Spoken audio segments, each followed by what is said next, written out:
Welcome to episode 18 of the Roman Atwood podcast. We have I actually feel like I hear him. I think he's finally here. There's a special guest today in the house. Is he pulling in right I think now? he's in the building. He's in the studio. There he is. I don't. Hey, buddy. Is it still working? I think we're still recording. I saw the whole set move entirely. I warned you about the repercussions of inviting me in here with my car. Is it still working? Everything's recording. Okay, I think my mirror fell off, but Gosh, dang it, dude. You had to break your mirror. I got like a pile of them at home. Welcome to Ohio, buddy. Thank you. Welcome to the podcast, man. You drove that the whole way. I drove it the whole way. You drove it. You drove it, dude. Yeah, nice, fun cruise alone since everyone complains about my driving style. So it's fun to just drive alone sometimes. But I could see there being an issue with the way you drive. Welcome, Whistlindiesel, everybody. Thank you to today's show. Thanks for being here, dude. Thank you. It's seriously No an honor problem. to have you, and I'm really pumped to just sit down. I'm excited. Chat it up. Yeah, this is my first podcast I've really been on. So it's nice to have something that's not a one-sided conversation. Whereas like in a YouTube video, if I'm talking, it's just like talking to myself, you know? So it's nice to have someone to actually have a conversation with. I feel like you're a bit of a mystery man. Like this would have been a good episode to actually have viewer questions.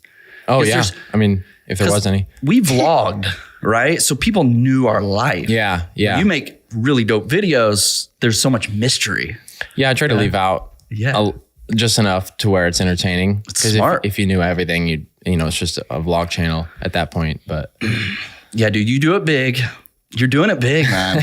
It's awesome. it's really hard to tell from my side because we put in so much effort that I don't know where the baseline is anymore, because to me, it's all just another day. Yeah, that's Like, great. We'll do something crazy and everyone's like, oh my God. I'm like, I don't know. Was it cool? So are you hitting any, like I know for us doing dailies, there was always this thought of having to one up yourself every day. Do you feel like you're struggling to one up yourself at this point? Are you trying to go bigger with every video? I used to, and especially from the beginning, but here and there, I do it in a smart way. So like, obviously I want to, but you can't do that every time because you'll just burn out or it just looks like you're trying too hard. So especially when you're trying too hard, it'll show and people know that you're trying too hard. You'll put in way too much effort. And then but sometimes I'll do that and I know what I'm doing, you know, like I try extra hard and then sometimes it'll work and sometimes it fails. I'm like, okay, not a big deal. What I try to do instead of just one-upping myself all the time is diversify a little bit and try something different instead of one-upping, because you don't necessarily have to just one-up it to get a bunch of views or to make a good video. It can just be something different that people haven't seen. So I try to branch out more instead of one-upping myself. Cool, now, dude. anyways. Me and the family, the kids, we've been like binge watching over the last month, probably since Really? Bristol, right? I met you in Bristol. No, it was before that. The one before that. Indy, not Bristol. Yeah. And we just like, I gotta see more of this guy, dude. And what I really enjoy is back when I made content, it was like you could pretty much just get away with thumbnail and titles to get 5 million views, right? But you're really good at whatever's in your thumbnail. The whole video is about it. And you go big with that thumbnail. Where me, it was like, I got the shot, got the thumbnail, post it. Yeah. 5 million views, right? With you, it's like if you see the freaking Dodge car on the Amish wheels, it's a whole video dedicated to It's a 3-minute burnout, destroying pavement. Yeah, so we've been binging a whole bunch of your stuff. Thank you. It's super awesome to see, man. Yeah, like that's kind of what made me start YouTube, is because no one else was making videos that I personally would sit down and watch as someone who doesn't have a bunch of time for YouTube, because I still had a full-time job and everything when I started, obviously. But I wanted to make videos where you didn't feel like someone stole like someone taking your money, like scamming you out of a product, but instead it's your time. So I want to make a video that everyone could watch and they're like, well, I didn't waste my time on that, at least, you know. Dude, it might have been dumb. You're hooking them in, dude. I was talking to Matt. I was like, dude, if I click on one of his videos, I watch the whole thing. See, I don't know. Hook. I don't see that. You know, from me, I watch the whole thing through, but I'm thinking maybe it's just because it's me. I don't know. Yeah. Like, well, it's cool, man. I'm stoked for you. I've been in the YouTube world a while, so it's cool to see like I always say like out with the old, in with the new. And like Well- I'm seeing like you're the new guys, man. And it's fun to watch. It's really fun to watch. I enjoy it. Guys, this is my second time talking to Roman. So yeah, but I watched your channel when I was probably in like junior high or whatever, 7th grade, and it'd be you and Vitaly, and everyone's like, "Oh, Roman uploaded a new video," and it was, I forget what it was, some crazy shit. And yeah, you were like, you and Vitaly is all we would watch, and I just remember that. And then I met you at the race, and you invited me over here. So Heck yeah, dude. Thank you. Thanks again for coming. So Yeah, way to make us feel old. Yeah, knock all the drinks off his table. Yeah. Actually, we spiked it. It's sitting back there, Caleb. Can you get his drinks? Well, it's here. I wondered if I knocked it off the table. No. That's it. Make sure, is this We still didn't recording? spike it. That Yeah, was- we're still that was a recording. joke. No, it was for continuity, dude. If you had an open Red Bull here, it means you were already here. Oh yeah, I got you. It bothered we him didn't. too much. I don't. We legit did not stage anything though, because I hit was their entire setup. Nothing staged. I hit their entire setup. That wasn't supposed to happen. That is it's still in the studio, by It's the a way. pretty car. I like the color. You can't see it. Thank you. Any of our cameras. Colors. Yeah, it's a wrap, so it changes from like blue to orange to purple. Well, you're the first one to drive a car into our studio. Awesome. Thank you. Hopefully the last. Really? Unless you came back. You didn't enjoy it? If you came back, we go a little bigger. You bring a bulldozer. I'll bring something bigger next time. If I would have known that you're gonna have me do that. So I think what would be cool, a lot of my career, I did do a lot of stupid, crazy stuff, but I also always tried to inspire people. There's Yeah. a big part of me that was always trying to lift my audience or bring some joy to the video. I think that like you're doing so well that I'd love to hear where you worked before YouTube. I'd love to hear a little bit of who you are before this guy that's wrecking cars through garage doors, I'd love to share that with the audience. You want me to just Yeah. dip right in? Yeah. So, and I say this a lot because people haven't heard the entire story, but I say it a lot because it provides a good reference for my viewers watching my channel. They see like I'm driving a nice car or something. They don't know I'm going to destroy it at the first time view or whatever. They think it's clickbait or something, obviously. They see me driving that and they're like, oh, rich daddy's money kid with, he's privileged. He doesn't care about money or whatever. Like he has too much money. Mm-hmm. So I try to kind of tell people at least I had a job before all this and I worked a 9 to 5 and I've been through that. And that gives them a frame of reference so they know that I didn't come from that. Not that I care, but yeah. So I used to work for my dad. The one that gave you all the money. Yeah, that bought my Lamborghini and Lamborghinis now. Lamborghinis. Yeah, I used to work for him doing construction and it was fun. Like, not gonna lie, there were some times I hated life, but it wasn't terrible all the time because you get to work with your hands and be outside.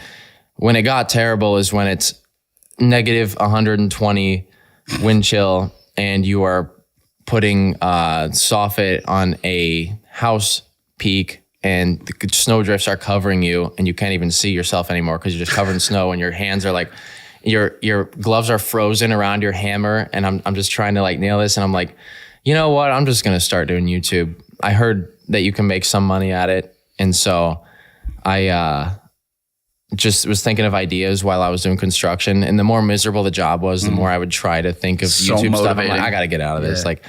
Like I enjoyed it on nice days, but there were sometimes it's just terrible. Like we're carrying shingles up a roof and it's so hot the tar is melting. So I'm slipping as I'm climbing up it.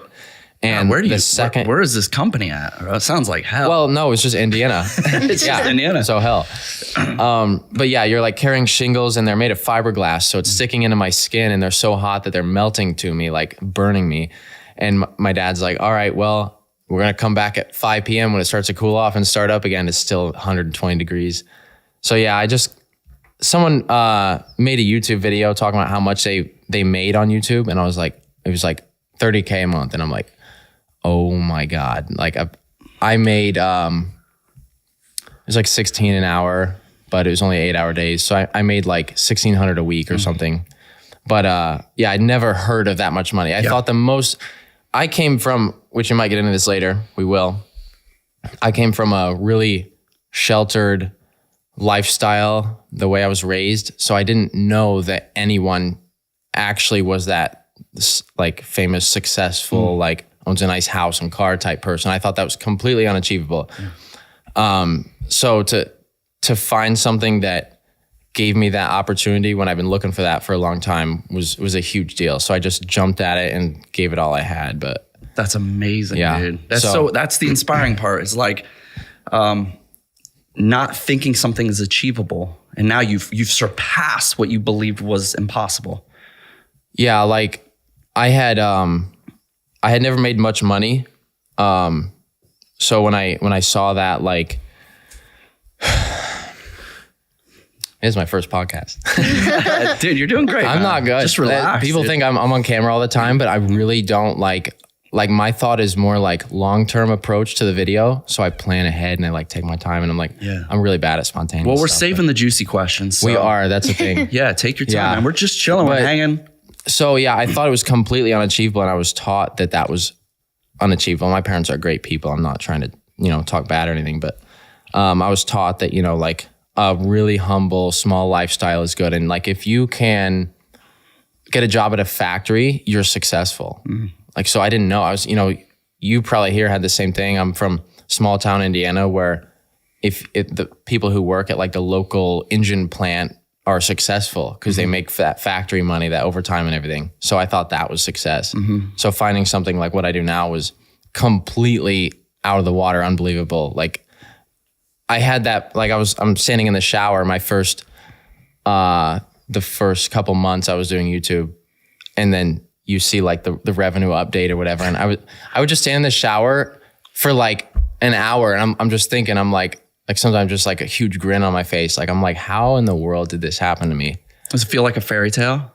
Yeah. Like impossible, right? Yeah. Like, I don't want to take it for granted because I realize a lot of people don't have that opportunity. And I thought when I found it that it was like, I live a very stress-free life. Like stress-free. Yeah. Very stress-free. As much as YouTube might be stressful, it's fun stress. Like, so I don't want to take it for granted, but it's hard to imagine life before that. So to think that there's other people who don't even like, not that they don't have the ability to do it, but they haven't tried YouTube, or like they don't do YouTube. It's like, just blows my mind, because when I found it, I thought it was a secret because I didn't know anyone else knew like what you make. I don't know if it's still a secret or not, but I haven't told anyone the details because I thought as soon as they figure out like what I'm onto, they're gonna all like take it from me. And I'd never had anything like, I'm like, I gotta just keep it a secret. And someday I'll make a video talking about it. Yeah.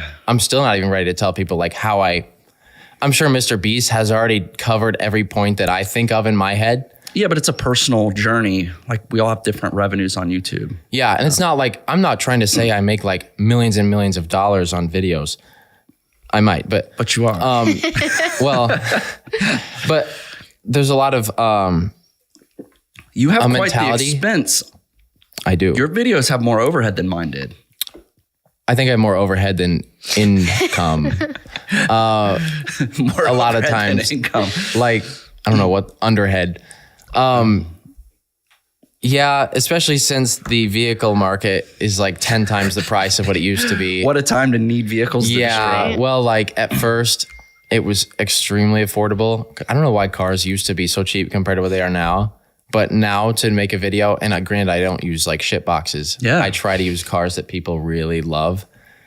And those are usually the ones that we like either test out to show what they can do and why they're so expensive, or we're like, you love this and you shouldn't love it because it's a piece of crap. But yeah, it's getting really hard to afford. So I'm trying to find ways to branch out or make content. It might be because I'm just stepping it up every time, but to make content that doesn't cost like $300,000 per vehicle. So that's really hard right now. Your Mercedes wagon. Top Porsche That'd be the wagon. one.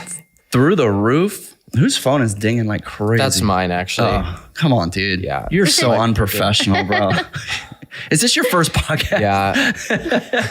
Freaking IRS trying to get a hold of me. Johnny Hollywood over here. What were we talking about? Oh, yeah, so- the G-Wagon. I'm watching this video, and then you get in the car. I'm like, there's no way he's going through the roof in the car. We weren't going to do that to begin with. But then I was like, well, Seth, my cameraman, and I, we kind of egg each other on. We're like, well, it couldn't hurt that bad. Like, what's going to happen?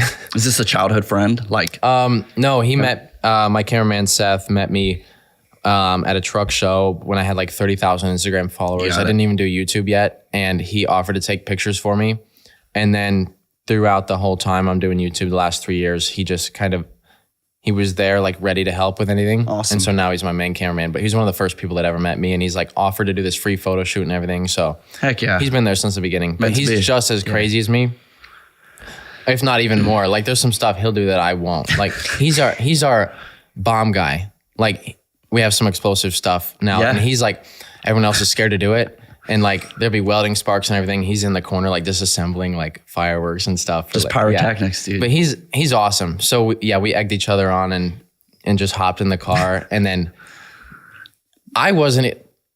everyone looking at that is like, oh my God, you're in the car. It was literally the most relaxing thing ever. It was just fun. It's like, I don't know, like jumping on a bouncy house or something. It looked chill, but as I'm watching, I'm like, man, these are just perfect. Like the fall was perfect. Nobody's hurt. And then the truck falls from the chain and barely misses the guy. That was perfect. I'm like, everything's like so well perfect. To me, that was the biggest failure of a video ever. Really? It did not turn out at all how Because it didn't break anything.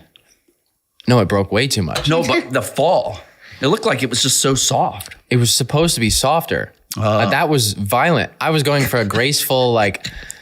No damage. I don't know what Hollywood scene this would be, but there's this image in my head of like a girl wishes for a G-Wagon for her birthday, and it falls through the ceiling, and it just crushes the table, and it lands on all four, and it's got a bow on the front. Of course, after I set up the whole set and spent $50,000 on that, I realized that's not how they do things. They would have like a crane, like kind of drop it through the ceiling that's not there, you know. Already. It's all CGI. Like a Mercedes commercial. Specials, yeah. Mine was the redneck hell version. Like it did not turn out how I expected at all. But the goal for that, like I was saying, was not to, I wanted to outdo myself, but it was an experiment to see if it would work. And it didn't work because when it flipped on its side and it cost me, that car was like nothing was wrong with it. That was the first thing. That was before the sand dunes. No, it was right after that. But this is the first thing we've done with this car, and it $100,000 in damage. Like one mirror is $3,000. Not only that, the car. No one knows this yet, but it's fine. The car is not made to start after it's been rolled. So any other vehicle, you can roll it and flip it over and it starts like our Hiluxes we did 20 times and it's fine. Like they just burn the oil. You know how you roll a side by side or whatever and it just smokes white for a bit? This hydro locks if there's oil in it. So I try to start it. I was super drunk and because we had tequila, that's why we're in the car probably. And I hit the starter button. Everyone's like, that's probably a bad idea. And I was blaming other people for, I'm like, who hit the starter button? They're like, it was you. I hit the starter button and it just cranked for a second and then the starter started smoking. And we took it to the shop and I'm like, oh yeah, just drain the oil out or pull a spark plug and hopefully it cranks up. And he's like, yeah, you got a bent rod or it's seized up. And so we sent the car off and overnight they put a new engine in it basically. That was $40,000. Plus the damage to the car, plus my movie set and all the people that I paid to be in there. So what that one video cost you? I had I mean, if you're including damage to the car, if you're including damage to the car, because it still had some value left, 40 plus the exterior damage, probably 20K in body panels, 60, and then another 20 in the set. So I probably had 80K I lost on that. I don't know how much I made off the video, but it wasn't much. It was 80K. It was the most 80K. disappointing thing ever because, well, it was an experiment. So I wasn't disappointed because I knew that this could happen maybe. It was disappointing because I looked at videos 10 out of 10. I'm like, how toxic is that system? That will make you depressed. It was the worst. It's the worst feeling because you like all your work went out the window. They'll take away dislikes, but they'll leave that 10 out of 10. I miss the days where you didn't have that rating system. Oh no, because that would. Dude, when I daily vlog, that would eat me alive. Dude. Oh yeah, it eats you alive every time. Every time, dude. Yeah, it's like, sure. Oh yeah, it's so toxic. 1 out of 10 is like, okay, let's best drink. day ever. Let's best party. day ever. Yeah, it goes both ways. I hate that system. Yeah, and so like every time it hits 10, it's just depressing. I'm like, well, I gotta learn to handle it because I'm like, well, I know what not to do next time. Yeah. So that's kind of why I did that whole thing. It was an experiment. I knew it cost a lot, but do you not get hit with these like dangerous activities and? No, I've only had that. It's funny. I say there's a lot of problems, but in reality, I stopped saying that because YouTube is very good to me. Boy, I don't even have anyone looking over my shoulder really, other than just your content manager or whatever type. But they have not messed with me at all. And I try to stay within their guidelines. Like, I feel like I think it's crazy and then I upload it and I neuter it so much that it's within their guidelines. But I've only had like one video ever get age restricted, and it was a school bus video. And I think it's because we're like waving a BB gun around while we're walking up and down the school bus aisle while I'm driving it down a public road, weaving in and out of lanes and bouncing off into the shoulder. And yeah, it was crazy.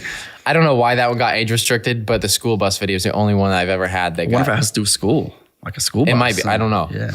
I definitely wasn't licensed to drive a school bus, but no, YouTube definitely is looking after you. Dude, #1 trending this week on your new video. See, I've had that several times though, so I don't know if that's like that means rare. Somebody at YouTube likes you. Well, you think? Oh, 100%, dude. Someone at YouTube puts those up there? You think that's random, bro? I've had very messed up videos making #1 on trending that should not. Exactly. You think? 100%. I think #1 on trending means that you did something different. That's what I've always thought. Maybe. Because it's not the views.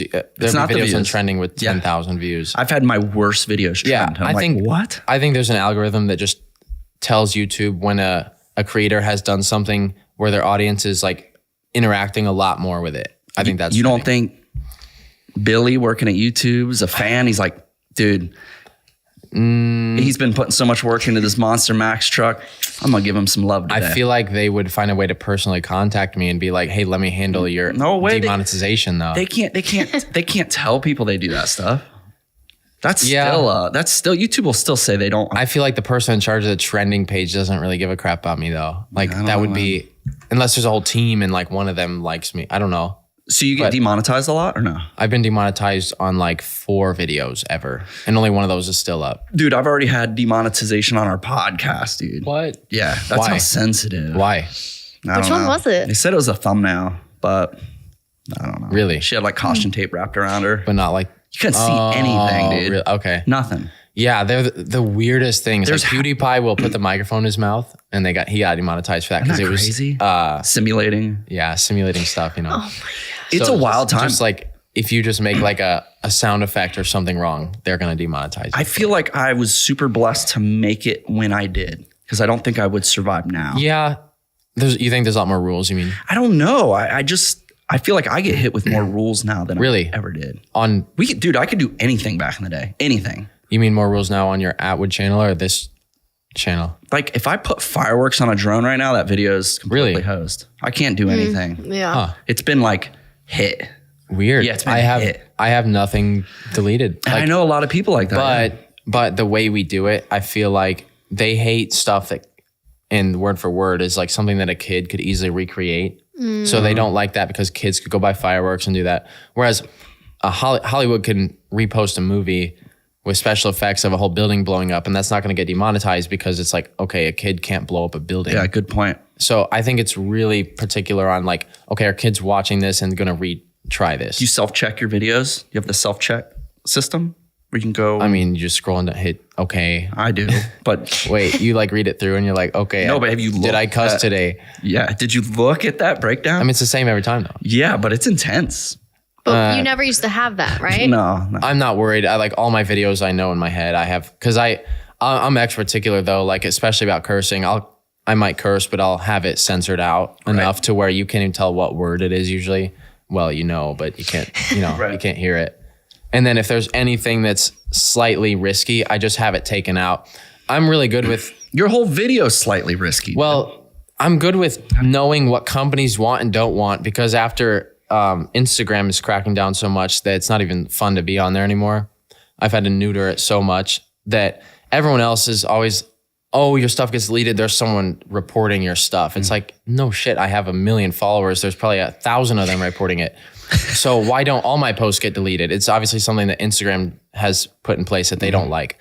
So then I'm like, okay, what'd they delete me for? And it's like, okay, they deleted me specifically this one time on this post because I used the term run over. So I know not, I used it again on a story post and it got removed again. Someone said, oh, if you win the Lambo at Cletus race, what are you going to do? I was like, run over it or set it on fire. If you say run over, set on fire, abuse, hit, delete it instantly. It's not someone reporting your stuff. It's just that they don't like that. Yeah. So I think the YouTube has specific little terms. They're like, okay, if they say this, the computer is going to kick it out. I'm sure the system is wildly complicated and it has its errors. It has problems. Yeah, it's overcomplicated because humans aren't running it and it just can't filter everything out properly because you can't take sarcasm into effect. Dude, and I'm such a sarcastic person. Like I love sarcasm. I love jokes. Like I grew up with Raunch, dude, Dave Chappelle's and all the good comedy that's just like, I don't wake up and worry about what I'm going to cry about today. Yeah, like seriously. I like jokes. You cannot offend me. Comedians are the worst off on Instagram now because they can't. Dude. You can't express yourself. It's so crazy how many people are triggered nowadays. Like they wake up triggered. Who's going to offend me today? I think it's just part of life, and a lot of people, even if like let's say I were to get triggered, it's like, okay, I'm fine in 5 minutes. Like we're just going back and forth with each other. Like I'll call you a name and you call me a name. I'm not going to go cry about it and be mad tomorrow. But obviously Instagram doesn't want that because they think it's controversy and it's going to degrade their company value or whatever. It just has so many problems. Like I said, when we were doing it, you didn't get censored for anything. Like it was the Wild West. Really? Right? Like I'm sure it needed some type of rules, right? We were living in the Wild West YouTube. Yeah. Post whatever you want. And we did. We got away with a lot of crazy stuff. Now, there was no censorship on Instagram and Twitter. And like you just posted. Just posted. Yeah. And I think that's why I did so well. Oh, yeah. Because now it'd be like devastating if my crap got pulled, dude. Yeah. When you're trying to climb and your crap's getting pulled, that's hard. Yeah. Man. That's tough. All that work. When did you start YouTube? 2019. God. I think. Okay. 2019. Late. So you grew fast. Yeah. Early 2019. Good for you, dude. I started in 2009. Okay. 10 years. 2009. Yeah. So you stuck with it for 10 years? Yeah. I mean, we've been in it. Well, it's like 13 years now. 12 years. Oh, but you're still making videos on your main channel? No. But yeah, so how long was that on your main channel though? I mean, I don't know. The last video I think was 2016. Oh, so we had two main channels. We hit the prank channel was the main, and then we stopped that for vlogs. And then the vlogs, we still trickle vlogs in here and there. Yeah. But now my focus is on this podcast. That's so fun. I enjoy it a lot. It's chill. And I want to start a new series on our vlog channel. Yeah. We bought a river house and I want to remodel it. Yeah. An abandoned river house. Just take over the abandoned world. I mean, I wouldn't spend the night there right now. You're not doing any abandoned videos, dude? They're popping. No, I feel like too many other people are doing it. Yeah, it is. That's one big thing I try to do is not what anyone else is doing. Yeah, I've explained that to people. Like in my prime, I avoided YouTube. Like I didn't watch anything because I didn't want to be influenced by anything. Yeah, yeah. It was super hard for me. I always strive to never copy. And if you look at channels that are struggling, they're just copying. Yep. Yeah. And that's why they're struggling. Yeah. That's one of the biggest tips that I'll give is, all right, guys, pausing for a minute. Give some love to our sponsor at Skillshare. You know, a lot of people are exploring new possibilities for their career. A lot of people are taking a step back to reflect on what they want to do for their career. Explore all your options and set yourself up for success with Skillshare. With countless on-demand classes taught by experts in design, marketing, software development, and more, you will build the skills you need to chart a new course with confidence. Each Skillshare class is broken into bite-sized modules packed with actionable insights. Level up your productivity habits, become a master of Excel or JavaScript, learn how to scale a business with Facebook ads and more, with new classes launched every single week. Learn how to scale a business that can benefit you for life. In 60 minutes, you can take these classes. It's just these little things that you can do on your time through their modules. And this benefits you for life. Skillshare classes are curated and polished for maximum impact. One affordable yearly membership fee unlocks unlimited access to as many classes as you want, and you can keep learning on the go with the Skillshare app. Set sail for your career of your dreams with Skillshare. Visit Skillshare.com/Roman today to get your first month free. That's Skillshare.com/Roman, ROMAN. Links in the description. Let's get back to the show. The second that, like, let's say you do a collab or whatever, the collab is not to use their name. Mm-hmm. The collab is that, okay, both your audiences, people that like them, see that video and they're like, okay, they're in it. It's like not titling the video that using their name just so that you can get their followers, you know? Mm-hmm. I found a lot of YouTubers doing that because like they just have someone over or they do a collab and it's just to use their name on it. Yeah. It's like this podcast, dude. I'm using you right now. Yeah, bro, well, it's okay because it's a using podcast. you hard, bro. Yeah, it's okay. I need my Whistlindiesel, dude. You also said this would be our first 2 million view podcast. I did. Someone's your son is at 1.4, so I got to outdo that. What is there a deal to be made on this? Like for the viewers? Like a bet? Are you going to do something? What am I going to get out of it?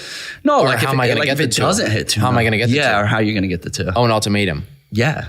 It's like a. I'm not worried. I mean, I know it'll hit 2. You're confident. Yeah, because you could title this video multiple things when we're done. Like Homeland Security shows up at my property. I had a title in mind. Did that actually happen? Yeah. Sweet. But what was your title? Probably something along the lines of Whistlindiesels going to jail. Because that hasn't been said yet. No, that's petty. You don't like it? Don't even worry about it. It's not that big of a deal though. So you have a better title. Yeah. We're talking 2 million here on a new channel. It's not that hard. Oh, we have 300,000 subscribers. Not that hard. I'll throw it on my story. All right. No, well, I'm not going to jail. Yeah. If they did, they would be extremely stupid and I would make a lot of money off it. So they better not. Do you want to jump into this story? Yeah. So this is a good story. This is legit. And I can relate. Dude, we used to be detained for all kinds of crap. I had multiple days in court. Like I did the same thing, invited all the fans. Like I've done that. Yeah. Right. So I can relate to your situation. Ours wasn't as petty.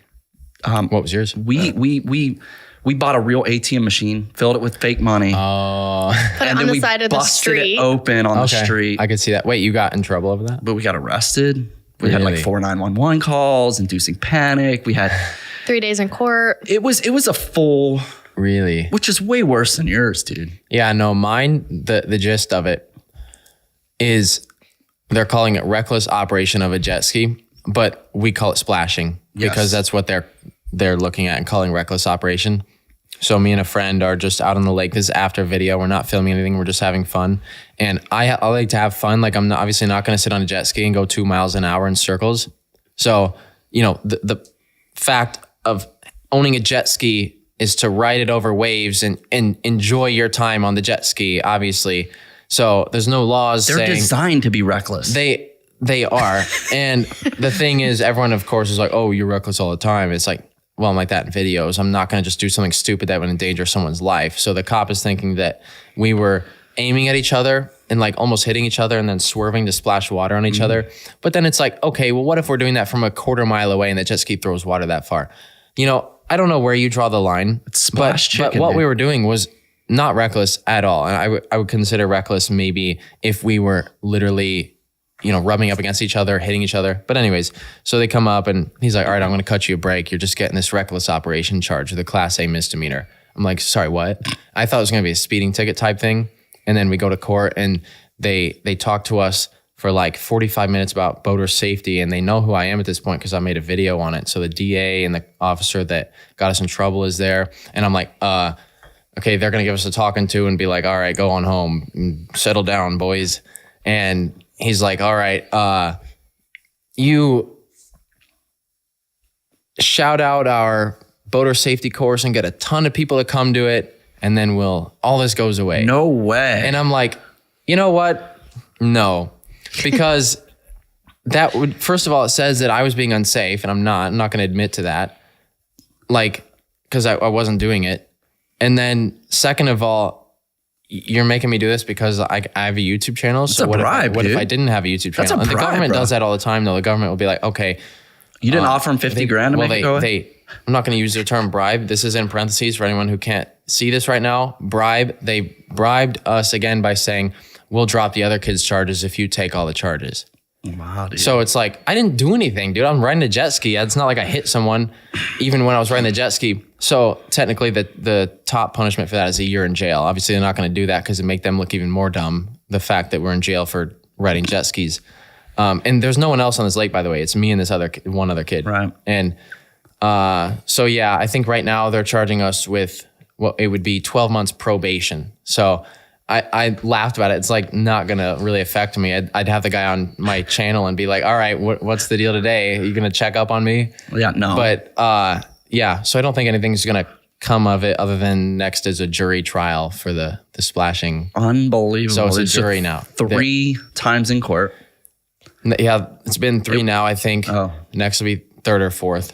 And basically the judge will decide whether or not it's worthy of a jury trial. And if the judge throws it out, the DA, which hates us, is still going to be like, likely, is still going to be like, all right, this is still a big deal. We need to settle, we need to fix this. Yeah. And then he's still going to push it to a jury. So there will be 12 people likely deciding whether or not we are guilty of this splashing and get probation from it or whatever. And you go hard too with your social posts about this stuff. Like you either have friends there, right? The court. What do you mean? Or you make enemies with those posts, right? Oh, right. It's like drawing all your fans out. I have no enemies there. I got there and everyone watched my videos and they wanted pictures and stuff. And the chief of police comes out and he's like, someone here wants a picture with you. And I'm like, all right. Dude, thinking his son or something. The mayor comes out.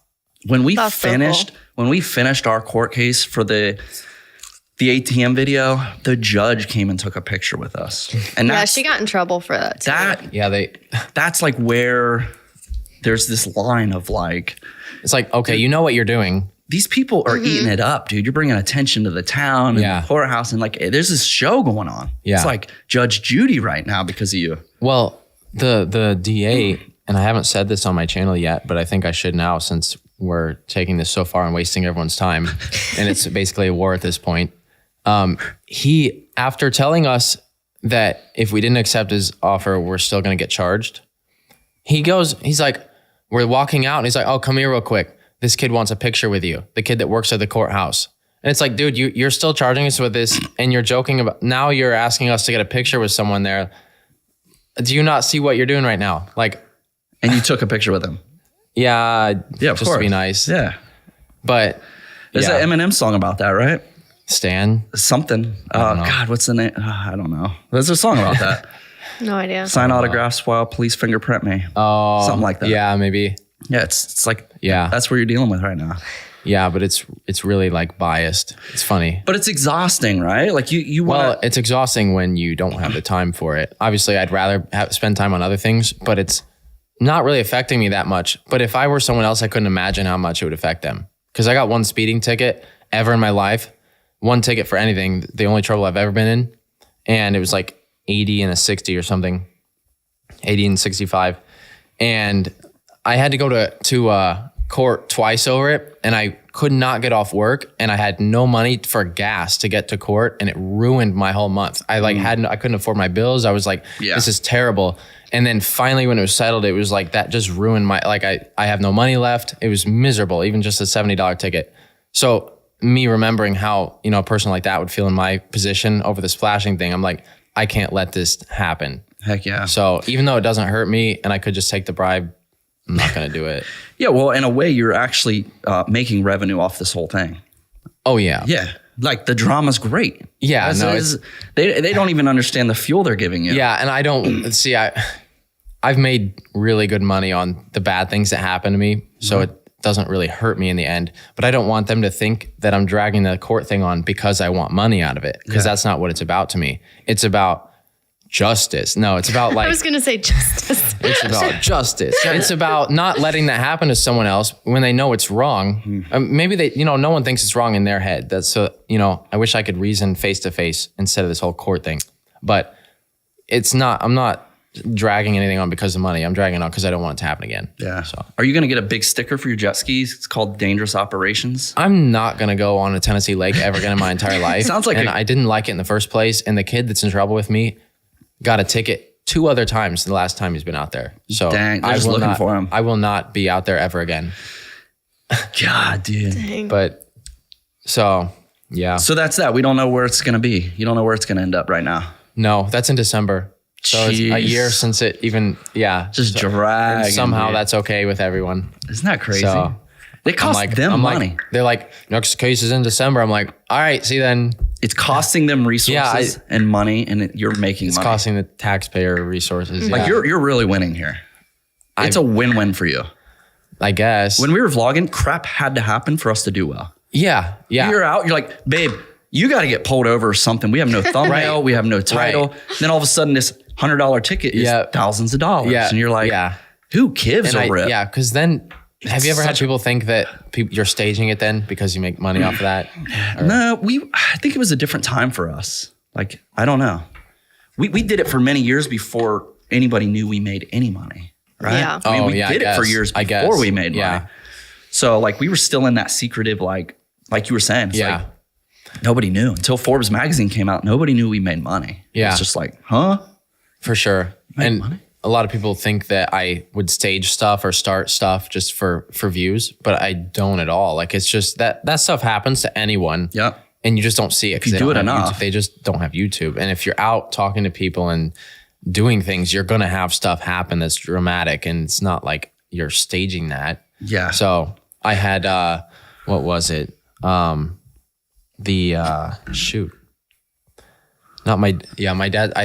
dad's skid loader was stolen, so we're making a thing on that because that was 15 years ago. And then 15 years my ago. stuff, my stuff was stolen from my property. The one that got 20 million views.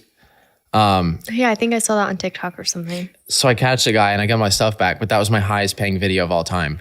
So like, yeah, it was the best thing that could have ever happened to me was that guy stealing from me. Right? It's yeah, that's crazy. It's like kind of a like disease once you figure that out, though. Yeah, you know, it becomes like this sick. Like, wait, what do you mean like disease? Like once you realize that those type of life situations create big views and income. Oh, it makes you like the Joker. You're like, yes. Then there's like this fine balance of like, gosh, dude, if some crap did happen, it would be beneficial. Yeah. Right. It's like, it's not good. Like, I'm not going to do that myself. Especially as a daily vlogger. Yeah. Like we did that for 5 years every day. That's like, dude, I don't tell anybody. It makes you feel like Iron Man, like invincible, because whatever happens to you, it can't hurt you. I don't know what could hurt me. Like other than the only thing, maybe me going to prison or they take away my Well, stalker. A stalker. Really? Yeah. That's what pulled us off the internet. Wait, really? We did not jump on that drama. Like we actually just ditched the internet for a year. You were told to though? Yeah. It was like a whole year of psycho stuff, dude. I don't even like talking about it. Yeah, I know I heard about it. But I listened to the podcast. It's the same thing with hate. It's like these freaking people that hate you, dude. It's free views. It's free. Yeah. Like these people that hate you watch you more than the people that like you. No, it doesn't bother me one bit. It used to when I first started, but yeah, now it's like, okay. It's crazy, but people spend their day hating on somebody, bro. Like I've never been like that. One trick I'm doing in my next couple videos is I got a Trump hat and a Biden hat, and every other cut, I'm just gonna put a different one on. So they're in the comments like, screw this guy. And they're like, oh, he's chill. He's like, screw this guy. That'll do it, dude. Yeah, man, the internet's so sensitive now. Yeah. I mean, I literally don't notice it. It's funny because my girlfriend will get like one comment of someone's like hating about something. And I'm like, dude, let 1,000 people hate on you. It's just helping you. Like, you know, not a big deal. Wait, do you have a girlfriend or are you married? No, I have a girlfriend. Yeah. So that's probably another topic on this podcast. Were you married? I was. Okay. Yeah. Well, boy, where do I start on that? So we just like a quick Google, it pulls up like there's like no information about you really. Really? But it's all old. All the information about me is cringe. But it did say you were married at 18. Yeah, let's just start at the beginning on that. I got married at 18 on my first. So I instantly was like, oh, I want to chat about that. What religion were you? I wasn't. Oh, you weren't? No. You just did that on your own? Yeah, I was just young, thought I was in love. Let's get married. Boom. Yeah. Move out and start a life. Yeah. Yeah. So you're Mormon now though? Yes. Both of you? Yeah. Yeah. And you just chose to do that? Yeah. Yeah. But you weren't religious at all before that? Well, I've always been religious, but not. I heard it was your mom or something that got you guys kind of into that. Yeah. It's been like 3 years. Yeah. Yeah. It's a whole story of itself, but yeah. Spiritual stuff, man. Yeah. Spiritual stuff. Well, I was, okay. This is probably what everyone's kind of wanting to figure out about me because people comment about relationship stuff, and it's like, dude, shut the hell up. So I don't see any of that. You have no clue. Well, it used to be back when it was going on or whatever. Got it. But people make assumptions, and it's like, dude, you could not be farther from a coherent thought right now than like people just assume everything. They're like, oh, we have that too. Yeah. She started an OnlyFans and whatever.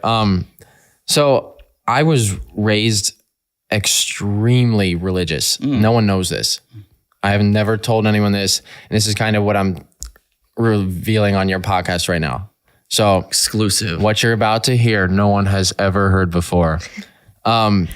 but I wanted kind of a stage to talk about it, because if I make a video about it, it's like a cry for attention. It's like a one-sided conversation. It's like people can be like, oh, you're just talking to yourself, no one cares, sort of thing.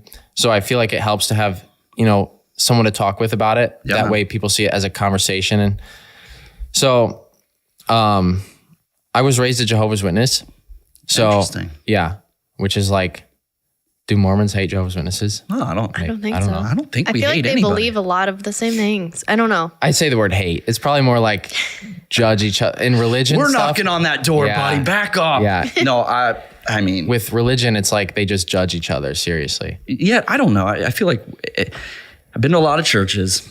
This church has been very loving to every human being. Yeah.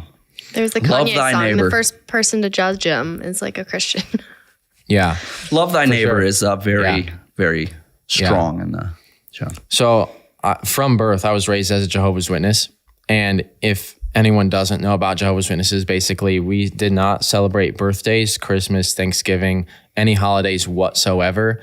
We did not hang out or spend any extra time than whatever was absolutely needed with people not Jehovah's Witnesses. They call them worldly people. So automatically very non-social life, very sheltered. Anything that involves, I don't know, like Peter Pan had magic in it, so that's considered kind of like a bad movie, and like the Avengers is kind of bad because people are dying in it, stuff like that. Anything with cursing is terrible. So even like public school is bad for a lot of them. You can choose whether or not to, but they would recommend homeschool. So almost all Jehovah's Witnesses are really hidden from the outside world. Now, I don't know where YouTube draws a line for religious drama or whatever, but I would call it a cult. And what I'm saying right now is very serious, because you're taught in that religion that if someone says anything bad about it, they're automatically shunned. So I have not said anything bad about that. And, I don't know what you could perceive as bad right now, but until now. So, my family listening to this right now is like, oh my God, like this, they can't talk to me anymore or whatever. But that's just because I haven't like said that yet. They know that I've been out of it for who knows how, 4 years now. But I got to a point where I was so cut off and sheltered, but yet I could see how other people were enjoying life. And I could see that I'm like, okay, I can't hang out with them. Like, are we judging them? But you're not supposed to judge people. So it was like a lot of hypocrisy, I guess. Or like I would walk into, they call it the Kingdom Hall. And it's like if your hair is wrong or if you still have your hat on or whatever, they're immediately going to walk up to you. The first thing they might say is hi, but then they're going to say, take your hat off or whatever, or your hair looks bad, or why are you late tonight? So it was like really judgmental. The experience that I had. So I got to I just grew to hate it, because we were taught that a good lifestyle is only socialized around or oriented around God. So basically anything that makes good money, or they'll argue with this. They'll say you can make good money, but that can't be your focus. All your focus needs to be on God. So, like YouTube was I got a talking to basically for it. They have like basically elders that are in charge of this. And I made a YouTube video that was, I forget what it was. I said hell or something in it, or I involved alcohol. I had like a beer, and they came over to my house and they're like, you shouldn't be doing that. And I'm like, okay, like I'm going to keep doing that. I'm going to keep doing that. But I get the moral thing about it. Everyone loves religion that is still in it, and they like it because of the moral guidelines of it. So I completely get that, because my parents raised me very well in that aspect. They're very I understand like drugs and alcohol and all that, like obviously there's a way to and not use things. But yeah, I was raised extremely sheltered. So I was always looking at people enjoying their lives, living how they wanted to without being judged like that. So I found out about YouTube, and I'm like, at first, like, I can't do that. I'll lose my place in my religion or whatever, like they shun me. And then I'm like, I actually feel better about myself because I'm actually doing something with, like, they teach that life is really precious. And I'm like, I'm actually enjoying my life now. I don't have to hide and tell people no when they offer me a Christmas gift or a birthday gift. And it's almost offensive if you give one a birthday gift on their birthday.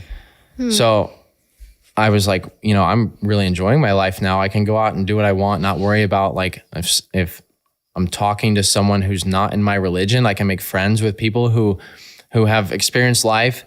And I started YouTube and I just went with it and I learned more and more. And I realized that there's a whole life outside of religion. And so I lost all my previous friends, stopped talking to me within 1 month of me making a YouTube video. Not even me being reckless. They call it like disfellowshipped if you're kicked out of that religion. I don't even know if I am or not, but probably now. Way to go, dude. Well, I was basically shunned within just a month of making videos like that because they thought that I was not approved by God anymore because I said hell or the way that I think they thought I had a cocky attitude, but I mean, it didn't offend me or any of my friends. It was just, we're having fun, they took it personally. But anyways, so I just found my niche and I found happiness, and I'm the most happy now that I've ever been in my entire life. And they'll argue with me about how, like, God provides happiness. And I guess, if you're raised differently, you subsist, I think the term is, differently. Maybe religion is a good thing for someone, but my experience with it was the worst possible. And the way that affected my relationship is that you're not allowed to date as a Jehovah's Witness. So you have to get married. Right. Yeah. Dating is only with the purpose of getting married. And dating is not something that a teenager would ever do. So if you're under 20, automatically you're really judged for even, like, wanting to hold a girl's hand. That's so bad. sad. God, it'd be so hard. So I'm constantly, I'm in public school, and, like, kids have girlfriends and stuff. And I'm here like, okay, I'm not supposed to have a girlfriend. Can I go out with you? No, I'm not. Mom says no, like, kind of thing. My parents are very cool, but so I was just completely cut off from that whole social life. And as a result, it was like either getting married is okay, but dating is bad, because dating is like you're trying to, I don't know. Well, once you're married, you've sealed together. Basically, I don't know. Yeah. So I remember getting in trouble for, like, hugging a girl, and I'll put that on the religion's rules, not my parents, because the religion teaches that. I would get in trouble for, like, hugging someone. It's like, okay, am I not supposed to do that? Like, no, you're not, because God says no, basically. There's a lot more to it. They're going to pick this so much apart. But, and then basically I got married at 18 because I couldn't date. And it's like, oh, well, getting married is good. That's the only option. So then I was married, and of course, doing YouTube and realizing that there's a whole world outside of mine. Yeah. The world that I grew up in, I was like, this isn't for me. So yeah, here I am now. Do you still believe in God and all that? I can't discount it. I'm very open-minded. Yeah. I would say that there's just as much of a possibility for God as there is not. Like, obviously what we have here is amazing. Like Earth, it's unbelievably amazing. Like the stuff that you can do in life in general. But I think there could be a God. I'm not going to argue with someone and say, no, there's not, because I feel like that takes away hope as well. A lot of people hold on to that for hope. Absolutely. Me as a person, my hope is having fun tomorrow. Like, I'm just going to go out and I'll be happy driving my car. You know, like, I don't need any hope right now. Right. But yeah, sounds like it's very hammered in. It's like it's like the preacher's daughter stuff, man. Yeah. It's like that girl's wild because she was so hammered with rules and laws, and then she finds the world, and I could see where that's yeah. So I feel like a ton of other people who, not necessarily like YouTubers, but people who find their own niche have gone through something like that because it made them that way. Sure. Like Elon Musk as a child. I'm not going to compare myself to him, but pretty similar, though. People, I don't know about that. Like people that really find their niche have probably gone through something to make them that way. Yeah, I think everything we do makes us our future, right? Yeah. So it was kind of just an opposite effect. The way I was raised just immediately made me, the second I realized that I could actually have fun with my life. Yeah. That's why I drive fast. You lit the fuse and like a rocket, dude. Boom. Well, literally though, I drive fast because I feel like I'm making up for lost time. Interesting. I was taught to live so slow that I drive fast, and I'll drive slow and I'm like, I'm losing time. Less time. How old are you now? 24. 20. Oh God, you're so young, dude. You're so young. Well, I've just now probably caught up the years I've lost from all that. I mean, that's great that you feel like you've caught up though. That's good. Not quite yet, maybe. All right. Yeah. You guys still got to drive fast for a while. Yeah. Well, I just remember like sitting in church and it's like, okay, we're going to go out to dinner with all the people from the church. And then I don't know, it's just like, I don't know. I'm getting too far into it. I feel like our church is a lot different.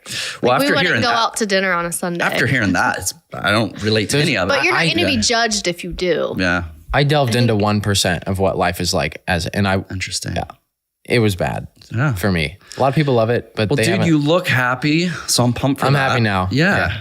I'm like, dude, we all have our own journey. Like we all, like everyone listening has their own journey. There's gonna be people listening that has your very similar story. Yeah, probably, maybe for sure. They're stuck somewhere. And they're, it's yeah. awesome. And I get comments a lot from people that were in my religion or people that even knew me, and they were like disappointed. And I'm like, I'm happier than I could ever imagine right now. Yeah. And they're taught that once you leave, you'll be unhappy and you'll regret it for the rest of your life. And it's almost a mechanism to keep you in. They're taught you'll be unhappy and you'll be shunned by your family and your friends.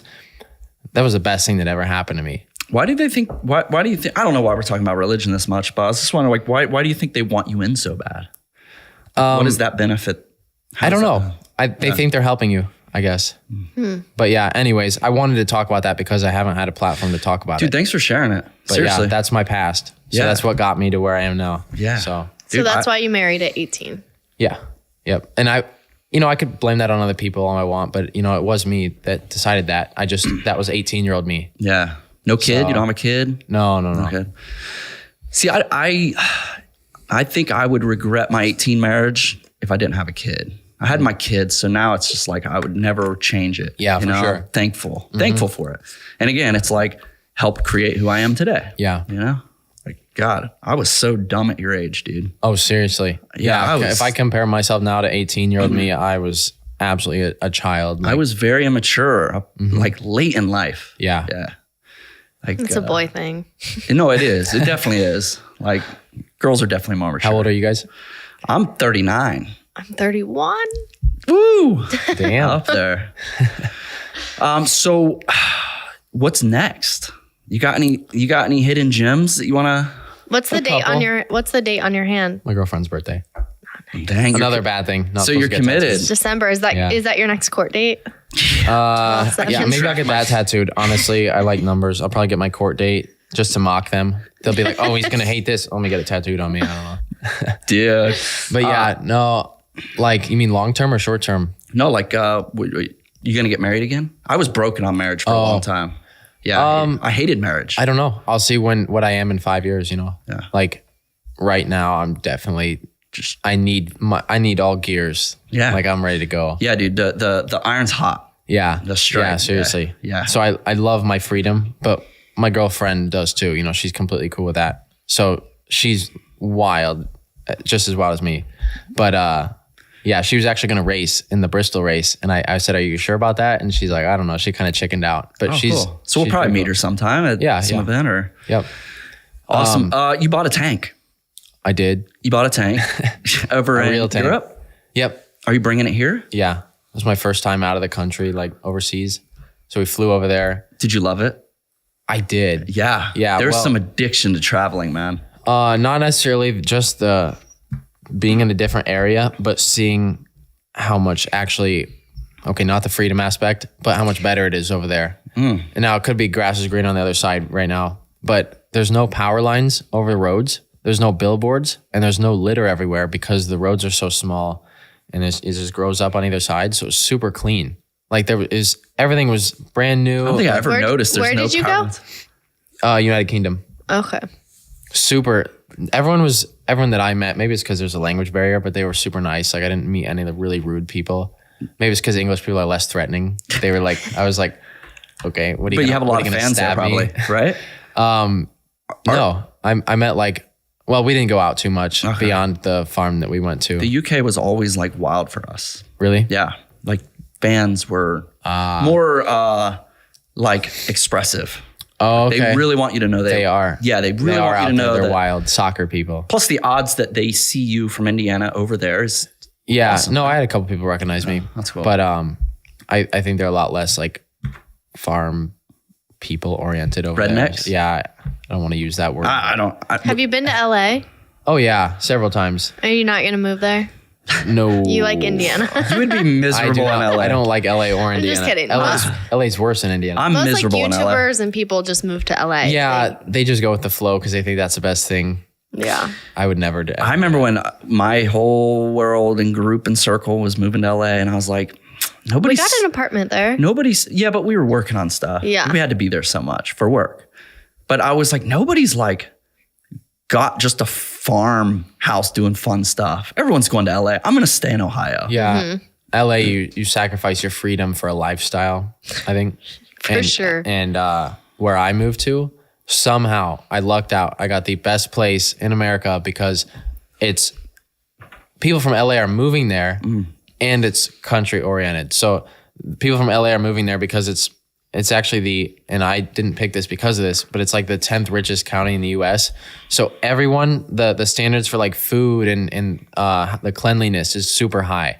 And I just so happened to buy my property on Zillow in this area without knowing it. I got it for half price. Nice. And I jumped on it and I lucked out. But all my neighbors are super chill. I can do whatever I want.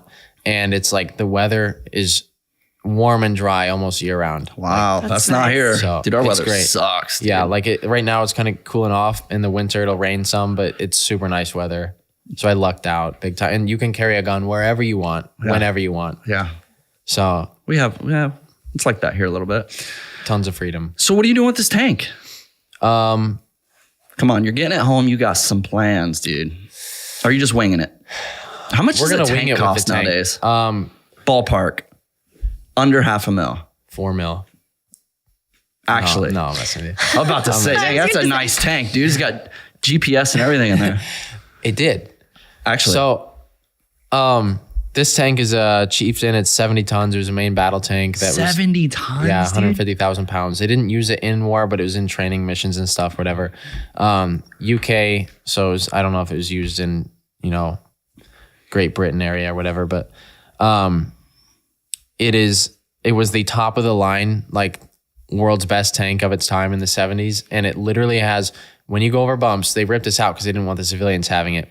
But the turret stays on target. So the tank is going over bumps and floating the turret aims barrel.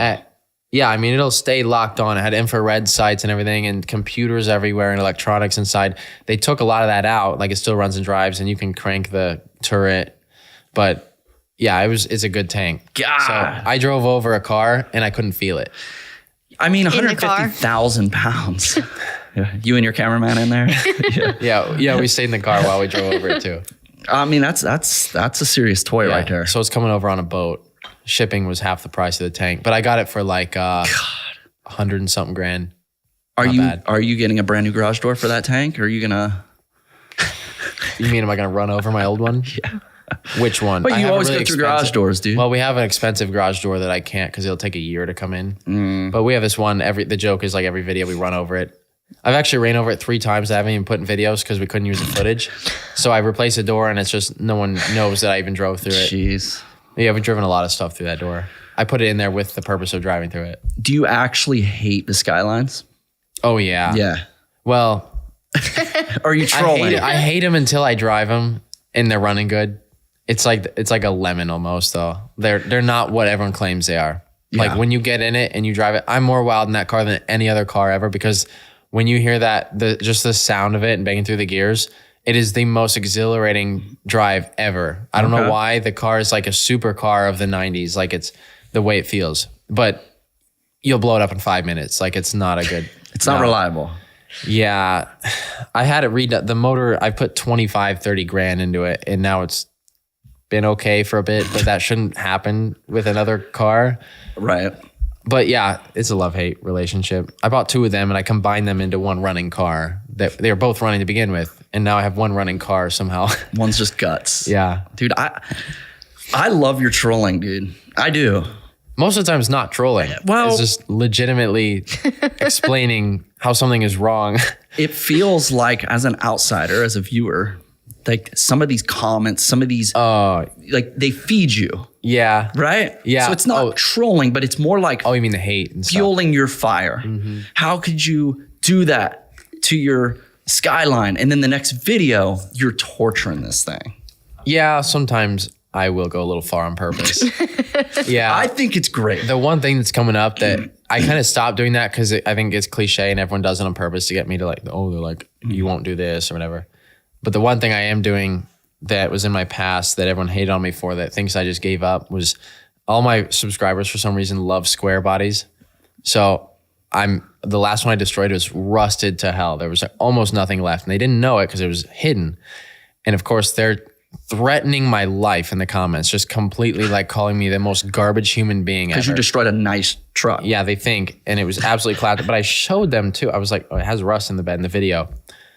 And they're threatening my absolute life. And I said, I'm going to buy the nicest one ever and I'm going to set it on fire. So I'm literally saying, I haven't had time for this yet. I'm going to buy the world's nicest Chevy square body. It's going to be like $200,000 or something with 0 miles. And I'm going to go literally rub dog crap all over it and I'm going to set it on fire. And they're going to watch me do it and they're going to cry. That's and what I just said. And it's going to make it on the news and everyone's going to whine and it's going to be an absolute shit show. And I'm going to enjoy every second of it. Literally all of it, all over the car. All because they just couldn't be patient and just realized that I was destroying it because it was a piece of junk and it was getting its last glorious moments out on camera. So it's safe to say they fuel your fire. Yeah. Well, that's actually what got me started as well. That's because all the people, it wasn't necessarily getting just upset at me destroying stuff, but saying that I was like, being raised how I was, I wasn't too concerned with like my personal appearance and everything. Like I'd have like a kind of a neck beard and I looked terrible. I looked like trash in every video and they're like roasting me and I'm like, you just watch. I'm going to like freaking roast you so hard. So I constantly work on like bettering myself and I want to look professional and like do it with class and do stuff that like Top Gear is doing, but better. Like, so I'm trying to step it up and do it with nice vehicles and stuff. But yeah, they fuel me a lot. Dude, I think it's awesome, man. Like you're really doing well. I'm pumped to see it. I'm stoked for you. I like legit. Like I love seeing your content pop up and seeing those numbers. It's just fun to watch. I really enjoy it. Yeah, you get people talking. My dad was explaining one of your videos to us on our vacation this year. I was like, wait, who are you talking just about? Spontaneously? We were on vacation. He's just chatting about what you. Was it? It was I think it was the truck video. It was a Ford that you like turned into a circle or like a ball. Wait, what? Like an old truck that you like turned into a ball or something. Oh, no, I just crushed it with a bulldozer against a tree and it like squished it all up. That's probably that. Tons of people are hating on me just the same because it was like a square body, but a Ford version. Yeah, I mean, I can see as a viewer the frustration. If you saved up all your life for a truck like that. Well, most people save up their whole life and don't have a truck like that. So even, this sounds terrible, even for somebody that can buy those things, some of your videos, I'm like, I would. But I get it. But you're doing it. People to talk. I get it because I was in the same boat where like, well, I kind of was and I kind of wasn't because I would do that purposely to my first truck ever when I didn't have the money to fix it even. Okay. I was just having fun with it. So it was you. That's who you are. It was literally just me. And like my channel started as an accident because I was just having fun with my truck and it like broke accordingly to what I was doing. And it's not like I was purposely trying to make it look like I'm beating on my vehicle. I was having fun and people are like, why is he doing that to his truck? I'm like, I'm having fun. Like, that's what I bought it for. It's tuned and deleted. I've been locked up for 20 years. Dude. I'm ready to drive this truck, bro. Yeah. But listen, so it just started like that. The controversy, the hate, it's all required to succeed. It's all part of the package. Yeah. I think 1,000%. I mean, I guess it's going to come. I don't think it's required. Any time in my whole career that I'm not growing, there's no hate. I agree with that. So I don't think everyone needs hate. Like music artists probably don't need hate. It's not about needing hate. It's about what comes with growing. Oh, yeah. Yeah, so I think so. It's inevitable. Yeah.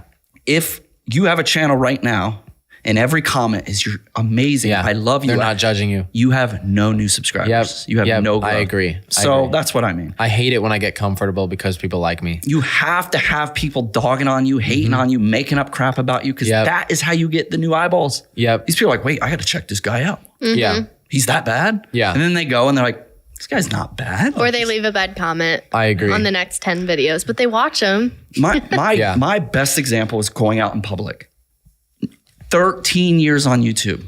I have not had one incident with a fan that's mad at me, angry at me. Oh, for sure. Yeah. Not even one in 13 years. Yeah. We go to events with thousands of people. Wait, you've never had one fan get mad at you? Not Not in fans. public. Not in public. Never. Not even one time. You're not doing good enough then. I'm not growing. My fans get mad at me in public. No, I'm joking. They kind of do though. I have had nothing but love, but I have strived on all my stupidity. I still strive to inspire people, lift people, touch hearts. You know, I want to give joy to people that listen. At the end of the day, that's a real goal of mine. So I've given them something that still brings in haters, dude. Yeah. It's crazy. Yeah, I can definitely tell when I'm not trying hard enough because it'll be too easy. People love you. Yeah. It's all love. Yeah.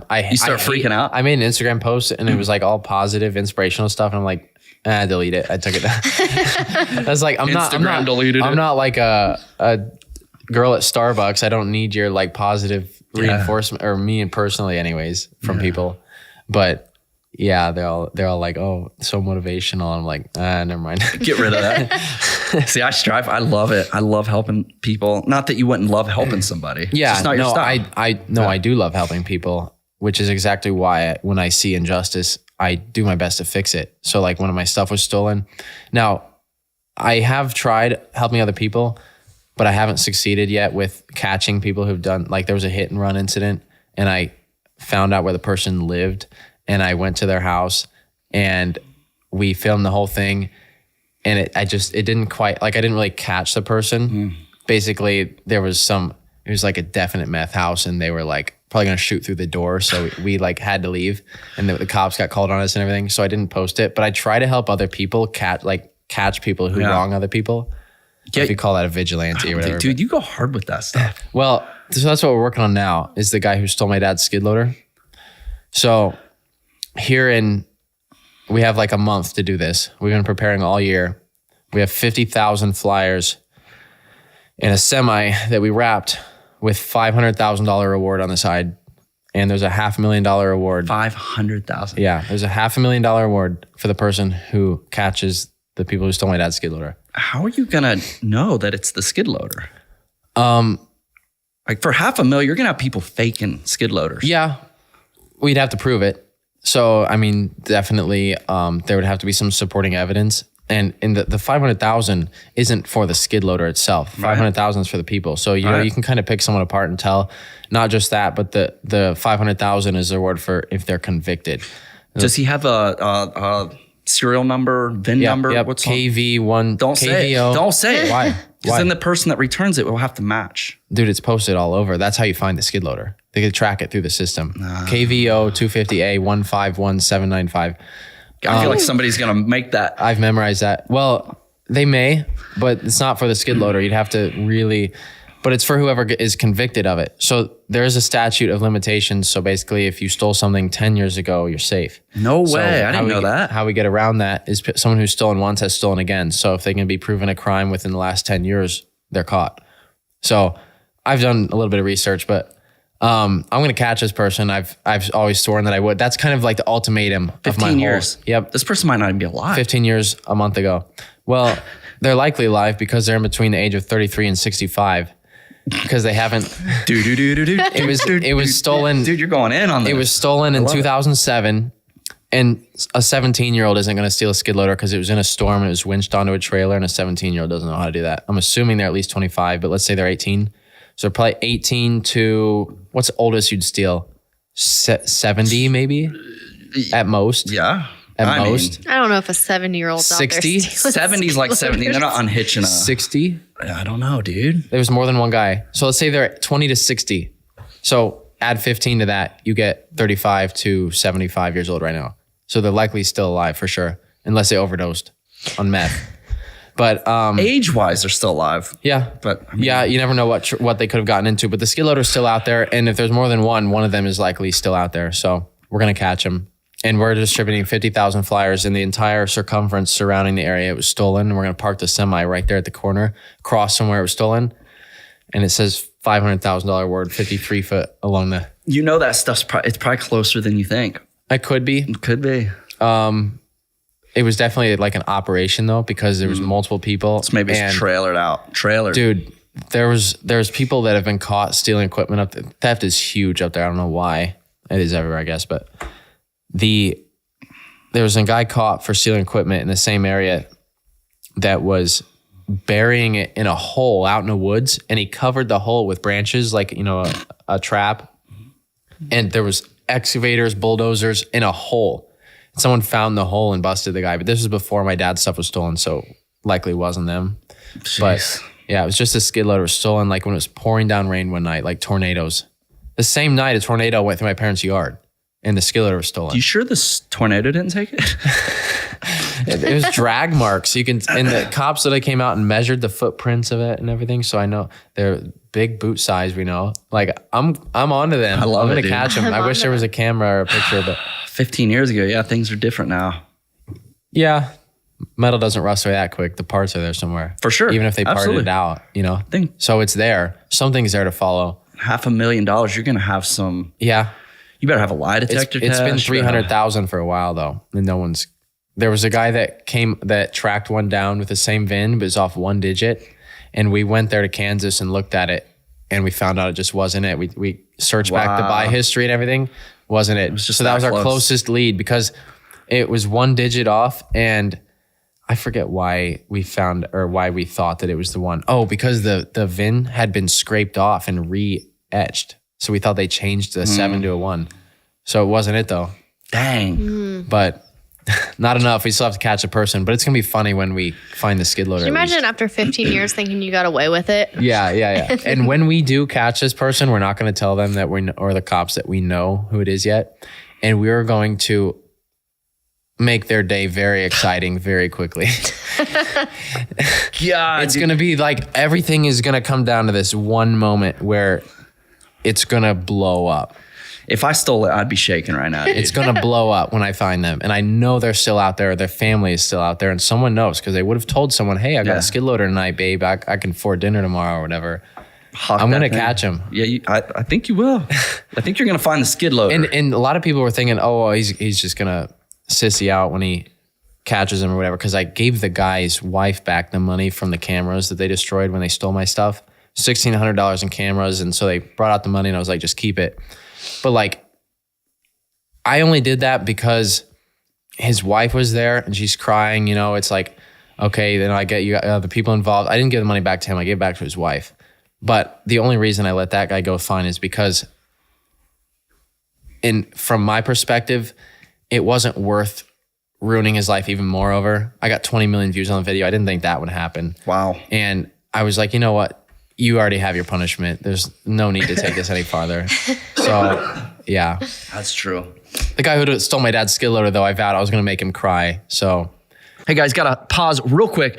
Give some love to our sponsors over at SeatGeek. SeatGeek has been with us for many, many years on the vlog channel, now on the podcast channel. Summer concerts are here and the MLB season is in full swing. That means you can get $20 off tickets to SeatGeek with promo code Atwood, ATWOOD. If you didn't know already, SeatGeek is a ticketing app that makes buying tickets super simple.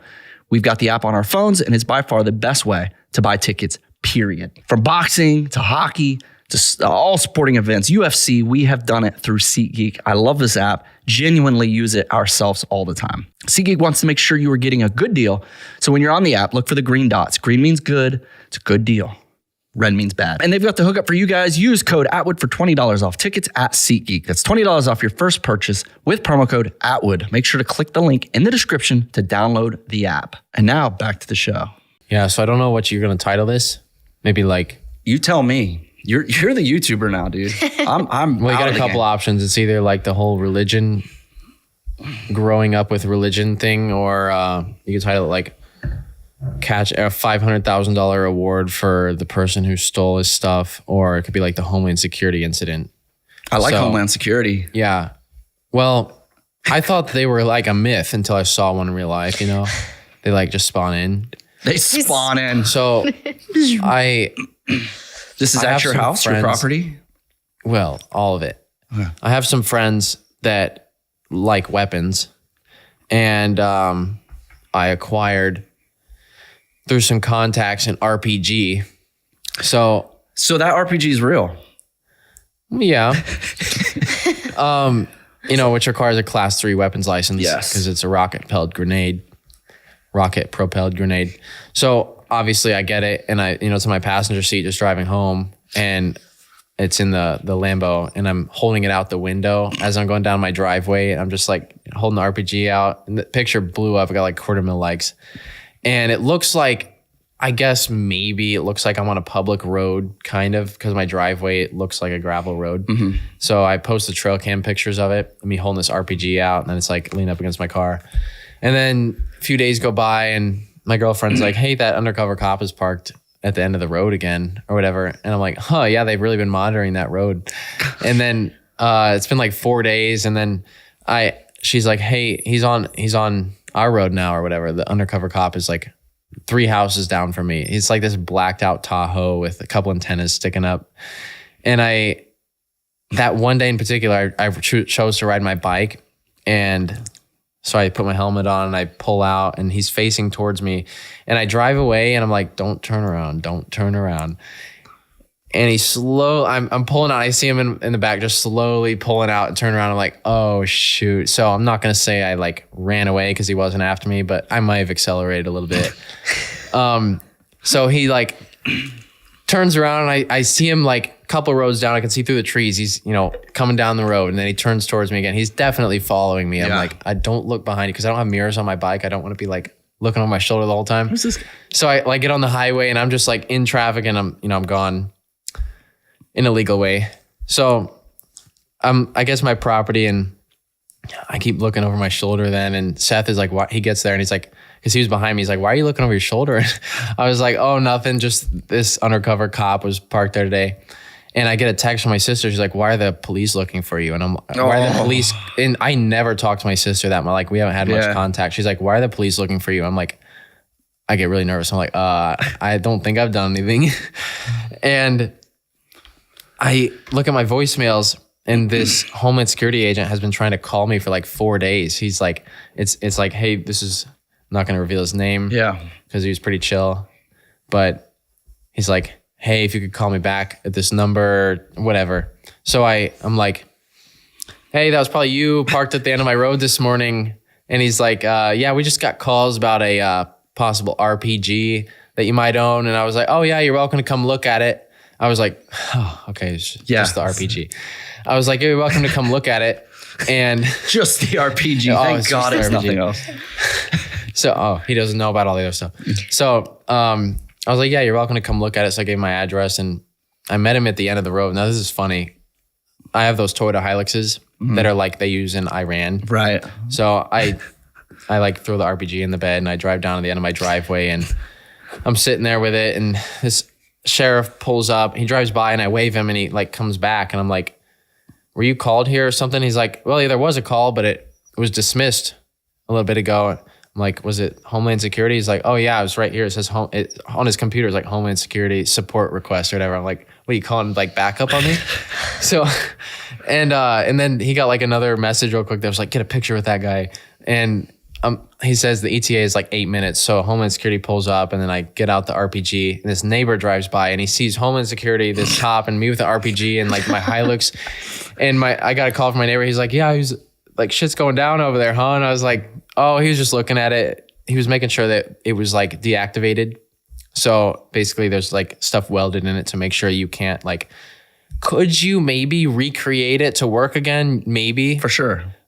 But it was deactivated. So yeah, it's a real RPG, and yeah, it's freaking sick. But yeah, somehow they saw my post, and wow. I don't know how, it was mildly disappointing because I expected them to be like, Men in Black pulls up, but it was like okay, hey, yo, could we just go check that out? I was like, all right. He's like, here's my number if you ever need anything. So I guess I know a guy in Homeland Security. Heck yeah, dude. But it was pretty casual. I've not met one rude person, even the cops where I'm from. So it's super nice. But yeah, that's a big benefit to have just happy police, dude. Yeah. Because like an angry cop can wreck your day, man. Yeah, I haven't really had much of that. The angriest cop I ever had was my first speeding ticket at 16 for absolutely no reason. He was just one of those guys they call in to like clean up the town, and he's like giving everyone tickets. He's like, everyone knows him. Everyone's gonna shape up now. It's like, okay, it was a small town. You didn't need to like call in backup for that. But yeah, I get pulled over a lot. And it's always for the dumbest stuff. It'll be like, I noticed you rolled through that stop sign. Like the cop will be sitting there looking at me, and I like stop, and my wheels are like, like barely, almost doesn't, like barely stops. And okay, they might just want to meet you, dude. That's what I think. Really? Sometimes maybe I got pulled over for like drag racing, but I was just accelerating from a stoplight, and they called it drag racing. I was like, there's no one else with me. And then like 4 of them take pictures with me. I'm like, okay. Yeah, so they want to show their kids. We had a lot of, and rightfully, a lot of angry cops in the prank days. Because that's how I got started, pranking police. But in the vlog days, like, God, all of our police loved us. We hired most of the police here. They worked here. Yeah, hired. What do you mean? Like they worked here on this property for 5 years. For security. Oh, yeah. You can have public police secure your property? Yeah, off duty. Oh, yeah. Off duty, so they can work here during the days. That's a good idea. Yeah. We had to. It was getting insane. Really? Yeah. Like people stopping by? All day and night. Really? All day and night. Did you like post your place? No, but if you search the town, it was just a picture of my house. Were you publicly? I would even show the front of my house. Were you? How do I use the word? Publicly, forcefully. Did you show a display of force for people that came to your place, or were you kind of like... I never even showed it on camera. I never even showed somebody being here because I don't want to influence more people. Did you ever threaten them if they were to come, though? No, I never even spoke to them. But like online, like don't come to my house type of thing? Yeah, I think we made some tweets, don't come to our house. This is our only place of peace and privacy. And yeah, probably. But come on. I don't know how much good that does, but let's just say I haven't had any problems for a while. Good. And I used to have a lot, and then... I think it helps a lot that I moved to a place where you can literally secure the entire boundary, and if someone crosses, you will know because there's only one way in and out. Yeah, but this was a little more public. And you have an RPG. Well, I think people know how seriously we take it, or maybe they don't, because we over secure ourselves sometimes. Like a friend will pull in, we don't recognize their vehicle. We will literally. They're scared for their life. Good. Yeah, I mean, you gotta have it, dude. Yeah. I like some weirdos. Some people are like, "Oh, dude, like relax a little bit," and I'm like, until I know your intentions, I'm not relaxing one bit. Like it's like the police, but I'm at my property and you have just invaded my perimeter. Yeah. So like, I haven't had any major, other than people stealing my stuff. They used to issues. But when there is an issue, it's taken care of like really quick. Like I pranked my neighbor. I pretended to give him the keys to that General Lee, the orange car. So he got me back a couple days ago, and I'm in the UK. Everyone knows I'm away from my property. I don't care because I have people there all the time. Yeah. Armed. So it's 2 a.m. They don't know it's 2 a.m. My neighbor doesn't. He's pranking me, and it's like 8 p.m. there. But I'm going to bed. I'm waiting for the plane in the morning, and I get a call from the guy watching the place. He's like, "Hey, there's a guy here with a knife, and he's like coming up the driveway." And I'm like, okay, calm down. Like I open the cameras, and I see there's literally a guy with a 12-inch long knife walking up my driveway, and he's like screwed up looking. Like I'm like, he's got like ragged, really long hair, and he's just like, I'm like, okay, maybe this is a prank. And I'm like, okay, cross my gate. I'm like, okay, now we have a problem. So. And then I get another picture, and I'm like, that's a Michael Myers outfit. And I'm like, okay, still, but he crossed my gate. Yeah. This is not a prank anymore. This is a threat. So I'm like, all right, I got a friend that has like thermal gear and everything. I'm like, get over there. And he's got like some good shit. And then I literally have tons of people closing in on this place. And then I get a call. He's like, hey, it might be so-and-so. And I'm like, It totally is, because that guy is the same height, and I'm like, dude, we almost shot you. That's a risky prank. I would have seen the messed up face and be like, "Hey, ma'am." Well, he told a couple of my neighbors that I had called, so they were kind of in on it. So they didn't actually. He's like, "Yeah, I'll go look," and he drives his Jeep up there. He knew about it when he was driving around looking, so he was fine. Yeah, but I was like, yeah, he has a knife, so you might want to bring a gun. And it was like, yeah, don't cross my gate as a prank unless you are well protected, because we had a crazy dude laying in our ditch out front, really waiting for UPS to come, because when UPS comes, the gate opens, and he would try to run in. But we have a guard shack. There's a security guard standing there watching him the whole time. What? Guy's like, "You're gonna have to shoot me. You're gonna have to shoot me." It was winter. It's winter. It was all snow, and he had a tank top on and was sweating. So my guard's like, "There's a dude on drugs out here." Oh, he didn't know you? No. I don't know. He lived down the road. Well, the police end up just following him back into the woods, opens the door for the police, and the whole house is full of marijuana plants. It ended up being one of the biggest drug busts around. So you just have a bunch of crazies here? I don't know. I think we just had some random, he wasn't a fan. Yeah. I think he just high on his own supply. Yeah. All of my problems, I haven't really had any like druggies problems yet. But where those are the worst, dude. Those are the zombies, bro. What are? Like guys on drugs, those are zombies. Yeah. You can't fight the dudes them. in the winter in shorts sweating. You can hit them and they'll think it felt good. Yeah, I haven't had any problems with that. My new place is kind of in an area where you don't have that much. So, and I'm like completely off the road. There's no visible contact between the road and anything of mine. Smart. So yeah, it's well protected. There's only one way in or out. Part of the reason we built a pond was the whole front of this property is mounded with dirt. Yeah, so I saw that. Because people just park and film us all day. Really? Yeah. Oh, I hate that. Yeah, there's You'll be filming a video and it's like, well, I guess you're posting that first, it's a right? Public street. Like, what do you do? I've done stuff and people post my video before I post my video. I'm like, what are you doing? Yeah. So this isn't behind the scenes. This is my video. Yeah. You just filmed my video. Yeah, dude, that's the worst. Yeah. A lot of influencers have a problem with that. Garrett was just telling me about that. Really? The dude filmed his like viral video and he posted I saw that. Maybe him wrecking the cop car or whatever into the... No, I think it was he was taking that boat up that stream. Oh yeah, that. I got mad about that. I was sticking up for him big time on that. I roasted that kid a little bit. Yeah, it's messed up, but like everyone's so hungry, dude. Yeah, and it's fine. I completely understand it. Sorry, I didn't mean to interrupt. No, it's good. Until the kid was like being aggressive with him. Like, well, I saw it, so I'm gonna post it first. Yeah. But he was like not communicating with him and being like, okay, I understand it's your video. He was like literally waiting there and posted it the second it was up or that he did it. Yeah. Yeah, I just got the light version of it. But that stuff, like it happens. Yeah. It happens. So that was happening to us a lot. Really? People are just sitting out front, sitting and just filming us. And it's a little different when you have kids. Like these people are filming my kids. Oh, yeah. Right? That's a little weird. Yeah, I wouldn't. That's exactly why I moved. Yeah. You need a very tall gate with razor wire or fence with razor wire that's electrified. You probably have like miniguns on your pillars. Well, our security right now, I would say, is like more than any average place would ever be. But our long-term goal, I literally want an airport fence around the whole place with razor wire.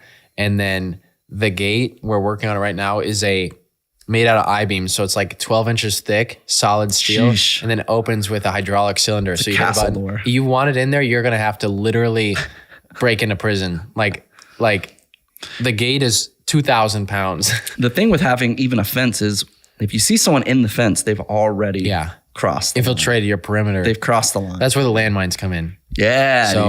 So, we have blowing people. Yeah, up. we have pit traps everywhere. If you fall into that, there's knives at the bottom. You can put alligator pits and stuff. I don't Just know. import them for the summer and take them back in the winter. I don't know. They would probably survive.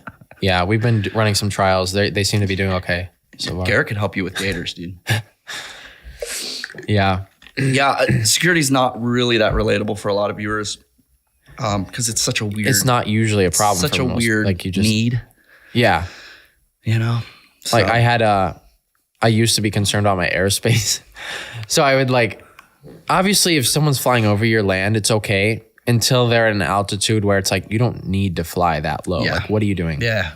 So I'm okay with it for the most part because I realize either they're flying over, or if you own a plane or a helicopter, especially a helicopter, you're probably a good influential person that just means no harm. But the problem is I don't know that when they're doing it. You could be like trying to report my land for something. I don't know. So this guy flies over the helicopter and he's just like checking out my dirt track. He's super awesome guy. I didn't know him yet. And he's like hovering and doing laps. And I'm like, all right, who's the... I may have done some things that you're not supposed to do because, and then I had to apologize to this guy for quite a while. I'm like, man, I'm so sorry about that introduction because I did not mean to do that to you. But yeah, I try to not take it too seriously now for like people flying over. But it's definitely not a good idea to just like hover over someone's property until you tell them why, at least. Yeah, I mean, or introduce yourself. Helicopters are intimidating when they come over. You know, they're loud. They're windy. Yeah, and then someone's like, well, if they own a helicopter, they're probably like not that bad of a person because you have to be pretty well off to own a helicopter or at least fly one. We've had I used to bonus my guards like if they shot drones down. Really? Yeah, I haven't had drones yet. Well, when we were like in the highlight of drones, like when all the DJI drones were coming out, every kid had a drone, and there's just drones. You know, we'd have a lot, but it's like, dude, you get a bonus every drone you shoot down. How many did they get? I don't think we ever shot one down. I can't wait till the day someone flies a drone over. Well, I can't. It's like, oh, do it, man. Maybe you should host drone day, dude. Drone day. You have all your buddies with shotguns. You invite everybody with drones out. No, because it invites the bad people. I want them to do it because they're genuinely not meaning good. But then you're genuinely shooting drones down. Yeah, but get them big net guns. Can't fake it. Boom, boom. It's got to be real life, man. Like cops.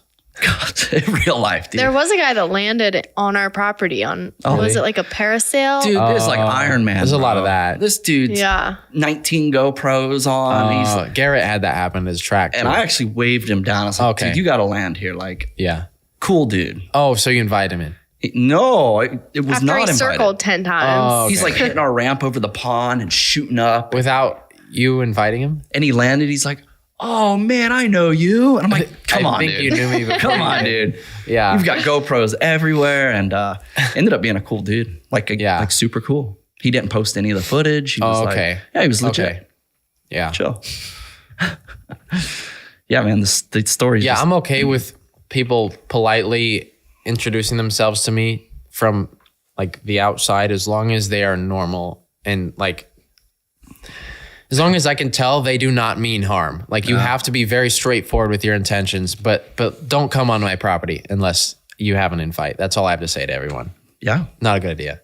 I want to back up just a hair. I was going to switch it up because a lot of people have life goals, but they're dealing with maybe parents that support or don't support them. How were your parents when you made this jump to YouTube? You're working for your dad. He was probably relying on you in some sort of way. Yeah. Were they supportive? Like, how did that go down? Yeah, so I'd say my dad is really similar to me, other than his view on religion, probably. And my mom is very supportive. They both are supportive of me. Like they're really good parents. Like they want to see me succeed. Their view of success is different than mine, but they want to see me do well. You know, like they're always there for me. If anything, it's me being too busy. You know. But yeah, I'd say when I started YouTube, they are supportive of everything I do unless they think it conflicts with God. So that's where the only lack of support was from. And then my grandpa as well is really close to me. So my grandpa is kind of just happy all the time. He does not care. He's always extremely supportive. But yeah, definitely with my parents kind of concerned about how it looks for my religion and stuff, especially when I started. He didn't want me like leaving construction particularly because he needed help, but he was like okay with me going. Like he knew that I had opportunities outside of it, so he's okay with it. But yeah, I'd say my parents in general are pretty supportive people. I can't complain about the way I was raised, other than just the religion. Yeah. But yeah, I really can't put that on anyone. Yeah, were they born into it too? Is that all they know? No. So I think that's a huge difference because when you are not born into it, you've chosen it. Yeah. If you've chosen something, you've justified it to yourself. I never had that choice. Yeah. I was born into it. I've taught that's all you're supposed to do. If you do anything else, you're bad for it. And I was like, well, I'm going to try it. Yeah. I'm happy now though. Yeah, so awesome. I think you need that choice. Yeah. Mm-hmm. I get a lot of people that are like, what do you do if your parents don't support you? Because I was blessed to have parents that supported me. I worked for my father as well. So I left his business to start YouTube. So I didn't have that opposition of my parents like, for sure, never doing this, you're never. I didn't have that. Yeah. It was more like, I wouldn't use the word forceful, but it was like explicit guidance, like things they wanted me to do and not do. But if I did otherwise, they couldn't stop me, sort of thing. Yeah. Like they really wanted me to go a certain way, but whatever. But really good parents. Yeah. That's awesome. Good for you, man. I know that can be hell for people. Yeah. Like I didn't know that was such a thing. Like having kids of my own, all I could do was support them. Yeah. No matter what. You can't not support. And that's like, it hasn't always been smooth. Yeah, I've definitely had my arguments with my parents. Yeah, of course. But overall, I can't complain about it. Good. Yeah, I just can't believe that's such a thing. Like a lot of people are like, my parents will not let me do this. Kids, I have to go to college. I have to strict. I never dealt with it, so I can't relate to it. Neither can you. Mm-mm. Kids without supportive parents go the opposite way of what their parents want. A lot of times, dude. Yeah. Humans do that in general.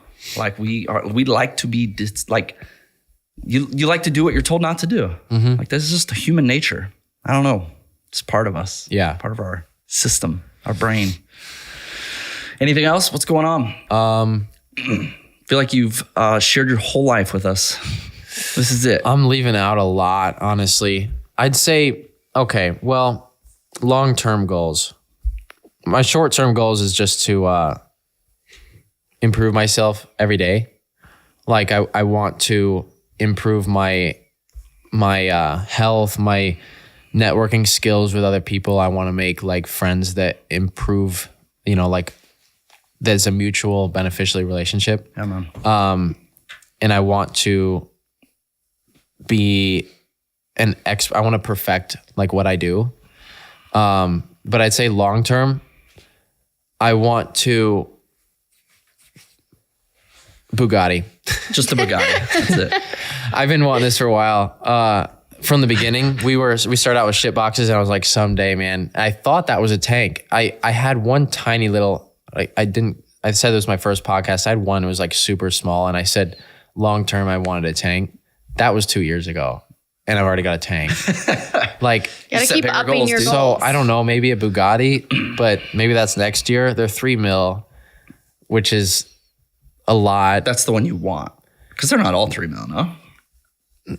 If I get one, I'm going to do it right. I'm going to get a new one. It's going to be delivered from the dealership. They're going to have the whole ceremony and a cake. And are you going to ramp it, just drive it straight off the trailer like you did the G-Wagon? Well, I got to enjoy it a little bit.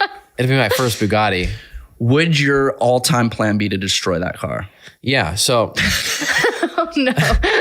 We'll just start with no one who has a Bugatti. Everyone else, like I've seen, especially a guy in the UK that I collabed with, has an Aventador, and we were having fun with it. Literally just off-roading this Aventador SVJ, really rare car, $1 million in America.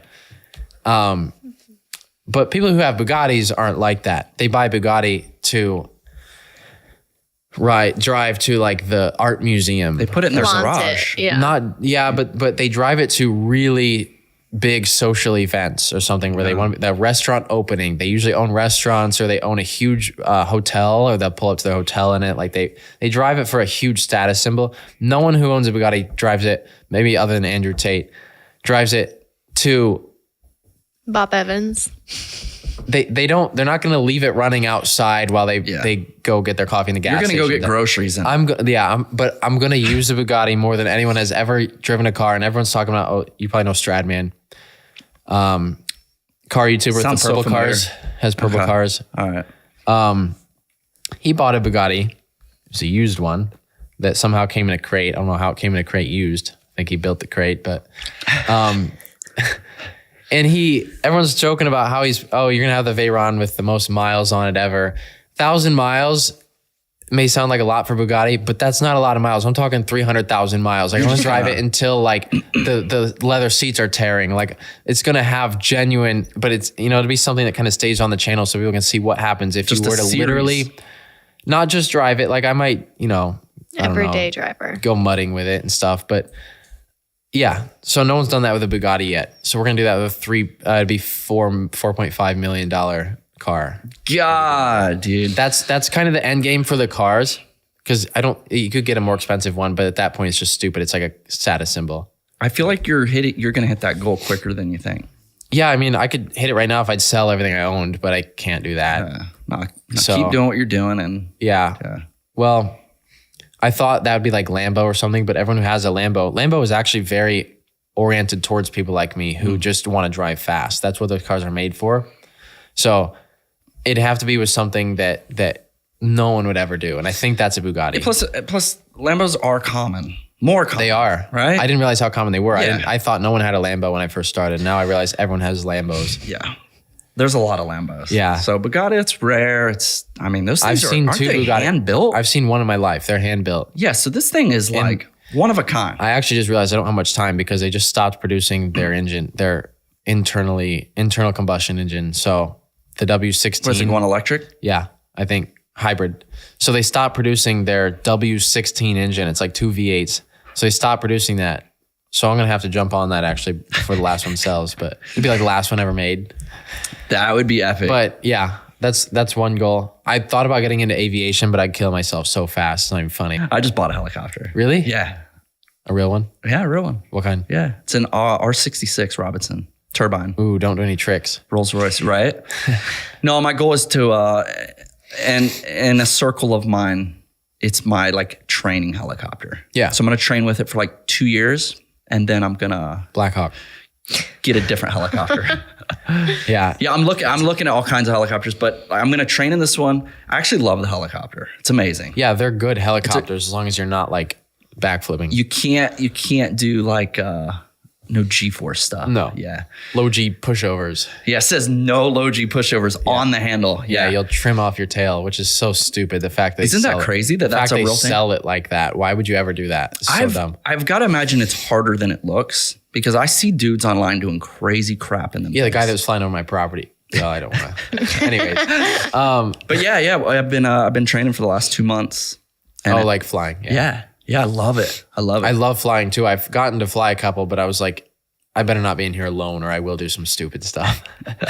Yeah, I think that's where having kids and a family and like, yeah. I would be like what Vitaly said when he got on the jet ski and got out in the middle of the ocean. I literally listened to that on the way here and I was like, you went out into the ocean on a jet ski at night in a storm? I was like, that's the most badass thing I've ever heard. So I'd probably, if I lived by the ocean though, I'd probably do that. Like I'd never been by the ocean.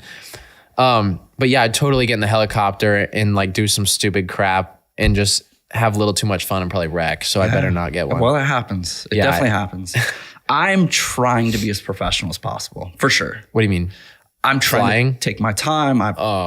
Really good CFI and I got a family, dude. Like I got it. You can't be. But I'm also almost 40. Like if I was in my 20s, 100%. Jack Daniels, helicopter, game over. Can you drink and fly? No. Oh, shoot. I don't think you can drink and do many things. Unless it's on your own property. Can you drink and shoot RPGs?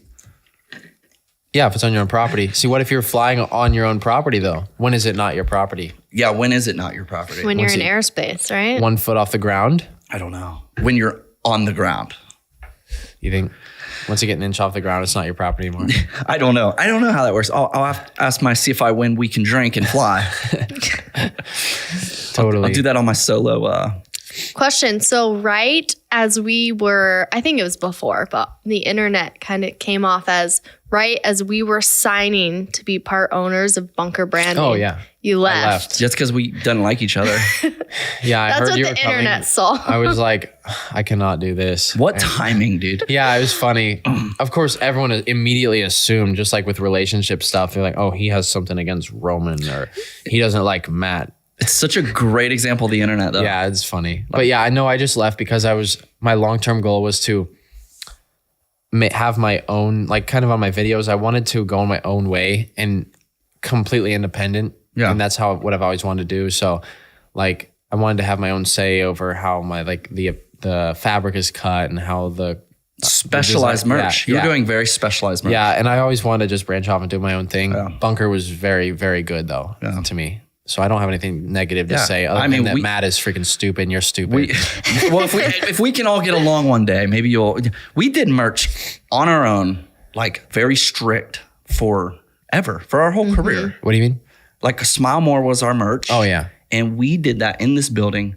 Really? On your own? On our own. Ooh. Yeah. I could never do that. Yeah. Yeah, I tried, but I just took their money and didn't ship out their orders. No, I'm joking. I never did that. Dude, we shipped so many orders out of this little building. And it wasn't, and Matt talked about it for many years. Like, what do I do to get Smile More? What do I, like, not like that, but like, how do we partner up? Oh, yeah. And it only made sense that we actually became partners of the company. So we joined. Smile More is now there. And yeah, I was a little jealous that you jumped on right as I left, though, because I've been watching you forever. Or like, growing up, I did. Yeah, so I was when like, you were a kid. Damn, they got Roman on. Did you have to hide watching, being in your religion? Okay. Yeah, you hide a lot. Yeah, I was going to say. Like, it's almost like growing up as an Amish person. I hate when people compare me to that. But did you have electric? Yes, we had normal amenities of the public. But really, like, just in general, cut off by rules. Right. So, like, I don't know. It wasn't really like if there was a girl, I would 100% have to hide her. Like a handshake, like not handshake, like holding hands type relationship. You'd have to hide that. It's like, why am I hiding this right now? I'm 17.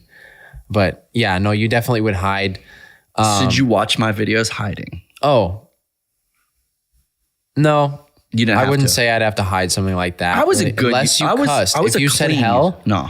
If you said hell, I'd be in trouble for watching that. I didn't. Which is why I kind of censor most of the time when I cuss, even though it doesn't offend me one bit. And I don't care if it offends someone else. I get where the kid's coming from that are watching it and their parents are like, what did I just hear? So I'm like, all right, I'll do you a favor and take that out. So you don't have to deal with that.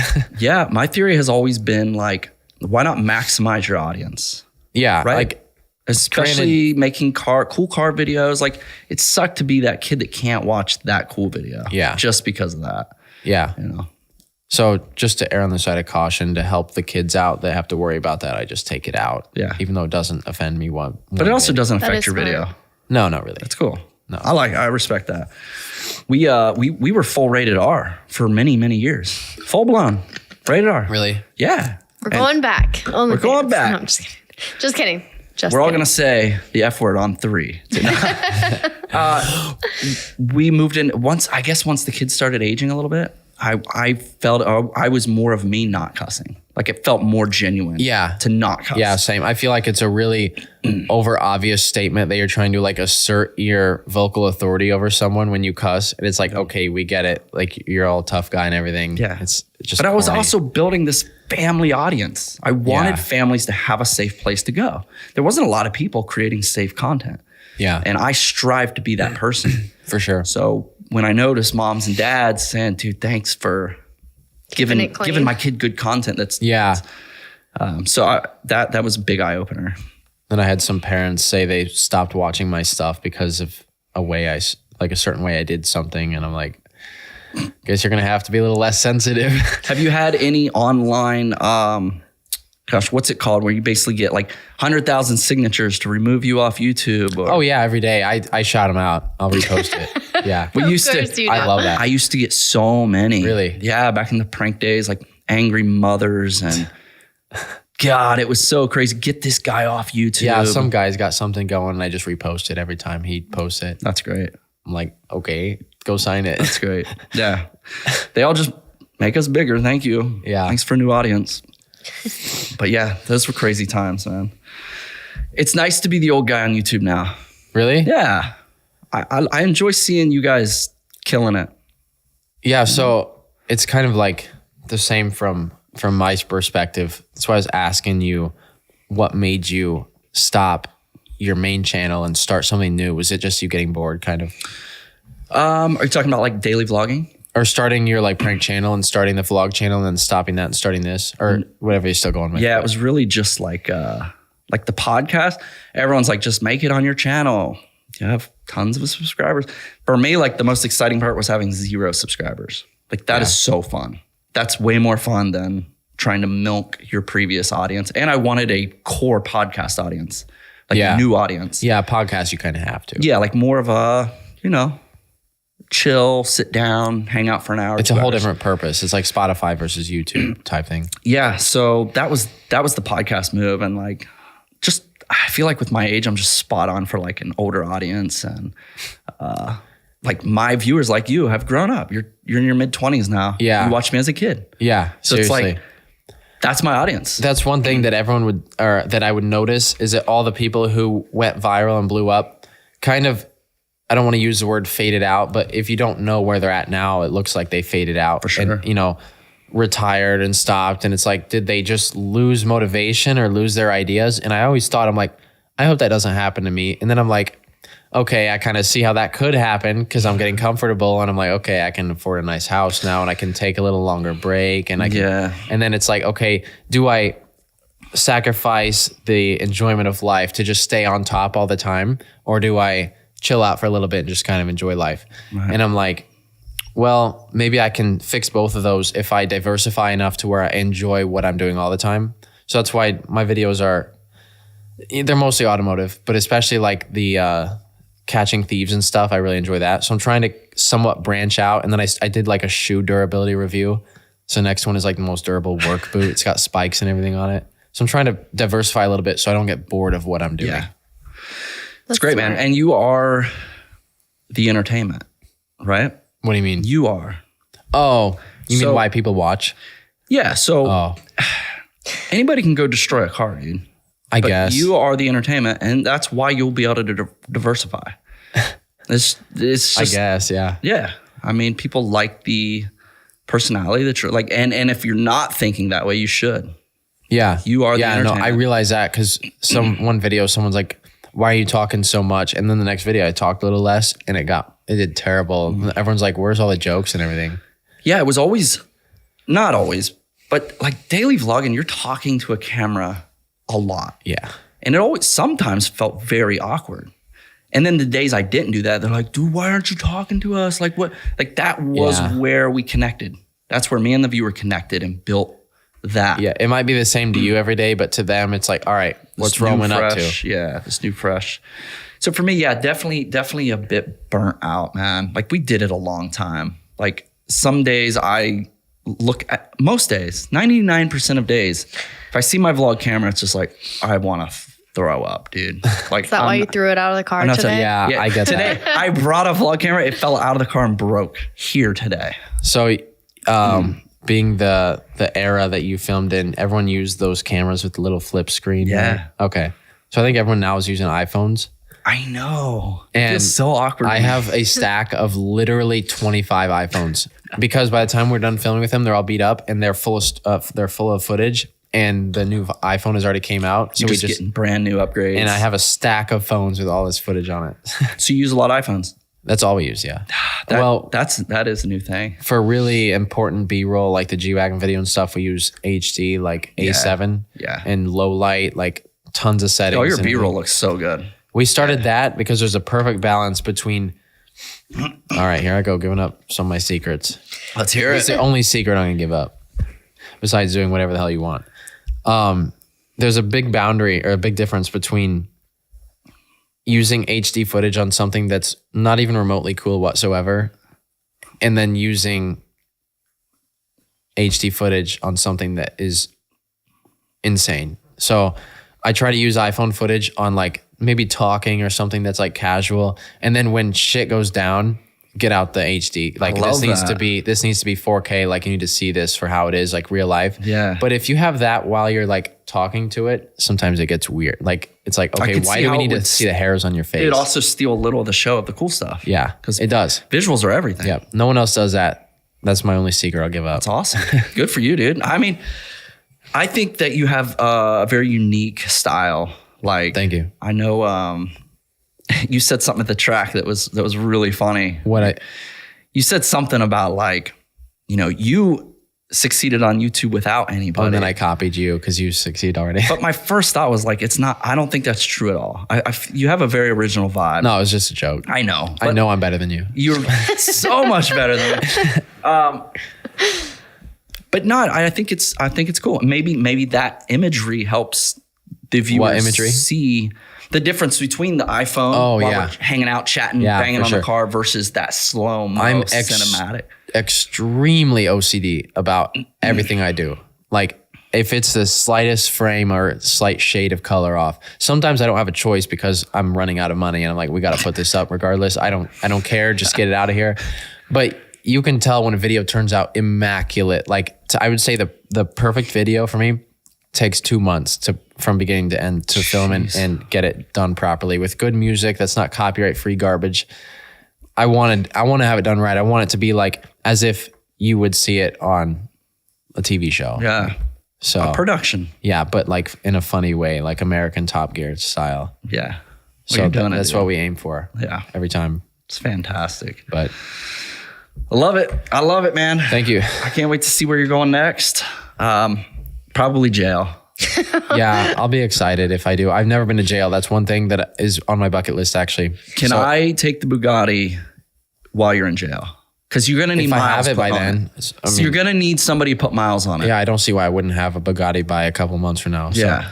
you know, like when I get in jail, go for it. Rip some Yeah. 10,000 miles on it. Yeah. Yeah, I hope I end up in jail because I've never experienced it. And, you know, maybe not prison, but jail would be cool because everyone else is like, here's my jail story. I don't have one yet. So it'd be cool to just like, you know, go to jail once. If no one else does it for me, I'll just have to go do it myself. Yeah. But more views, dude. Arresting myself. More views, dude. Do it for the views. All right, man. I think if that's it, if you got anything else. It's definitely our longest podcast. Not other than like the FBI thing and like, You have FBI stuff. well, yeah, I can't talk about it yet though. And then you got what happened with Carl last night. Yeah, I think we got it. Oh my gosh. So you Maybe got- a part 2. You got to have some mystery, dude. Yeah, that was like 1% of what I had to talk about. Yeah. So Well, we'll leave that's some. all for- I'm allowed to talk about though. My Leave lawyer some- said I can't. He's tied, guys. Yeah. He's tied. Dude, thanks for coming here. No problem, For real. man. How long was that drive? 6.5. Okay, Was it's not supposed bad. to be 6.5 hours. So the next thing is we should jump in the chopper and fly to your house Is it soon. here? Soon. Oh, it's not. No, it's ready. at my house. Oh, that's boring. Yeah. You don't fly it to work. I'm not a pilot yet, dude. I'm counting the hours, bro. I'm trying. He's I'm only trying. got like 15 hours left. Yeah, I'm close. So you have a pilot come to your house and then you take off in the. Oh yeah. Yeah, dude. It's the best thing ever. All right. Everyone's telling me to. I'll get some more recklessness out, and then I'm gonna get one. You should. Hit 30 first. Yeah. Yeah, You're gonna get be some- scared though when you see me in your airspace. It'd be like Alpha something B. Who is this clown? 602. You'll be like, oh god. It's gonna be one of those Apache. I'll be sideways. I'm gonna come in. You're gonna feel the air off my blades, and then you're gonna be like, we gotta put it down. And you're gonna be like scared to death. Dude, everything's scary in a We're gonna helicopter. have dog fights. I'll have that little gun hanging off the front. RPG. It'll just be fireworks. Do you want to? Oh man, wish you brought. Is the RPG in the car? No, I just have the Desert Eagles in That'd there. look good in the helicopter, dude. That'd be a good picture. Oh, that would actually. It's gonna look really good in the tank because when my security cameras get those pictures, it's gonna, you know, tank rolling up. that's the only thing that might be able to infiltrate my perimeter right now because, you know, you could just drive over everything. Isn't it crazy that the Homeland shows up for a RPG, but probably won't show up for your tank? Well, that's because we're chill now. Yeah, you got them in the bag. Yeah, I'll be like, yeah, Just it's a just phone me call in the away. tank. Yeah, like they're probably watching me, but you know. You're probably having like Homeland dinners now. yeah, Take 'em out. I invite him over, but All right, guys, we're gonna wrap it up. Thanks for watching. Thanks for fun. listening. Thanks Appreciate for it. being here, dude. Thank you. That's all I got. You're beautiful. You're one of a kind. oh boy. Smile Thanks. more. Yeah, dude. Sweet. That's great. You weren't freaking awkward at all. You're not awkward. I mean, it's the at most all. awkward guest I've had, but you weren't that awkward. Bro. I take my time through sentences because I want to word a certain way, and if I don't come to that conclusion by the end of it, it just turns out awkward. So No, it's fire, dude. It's fire. I hope it was.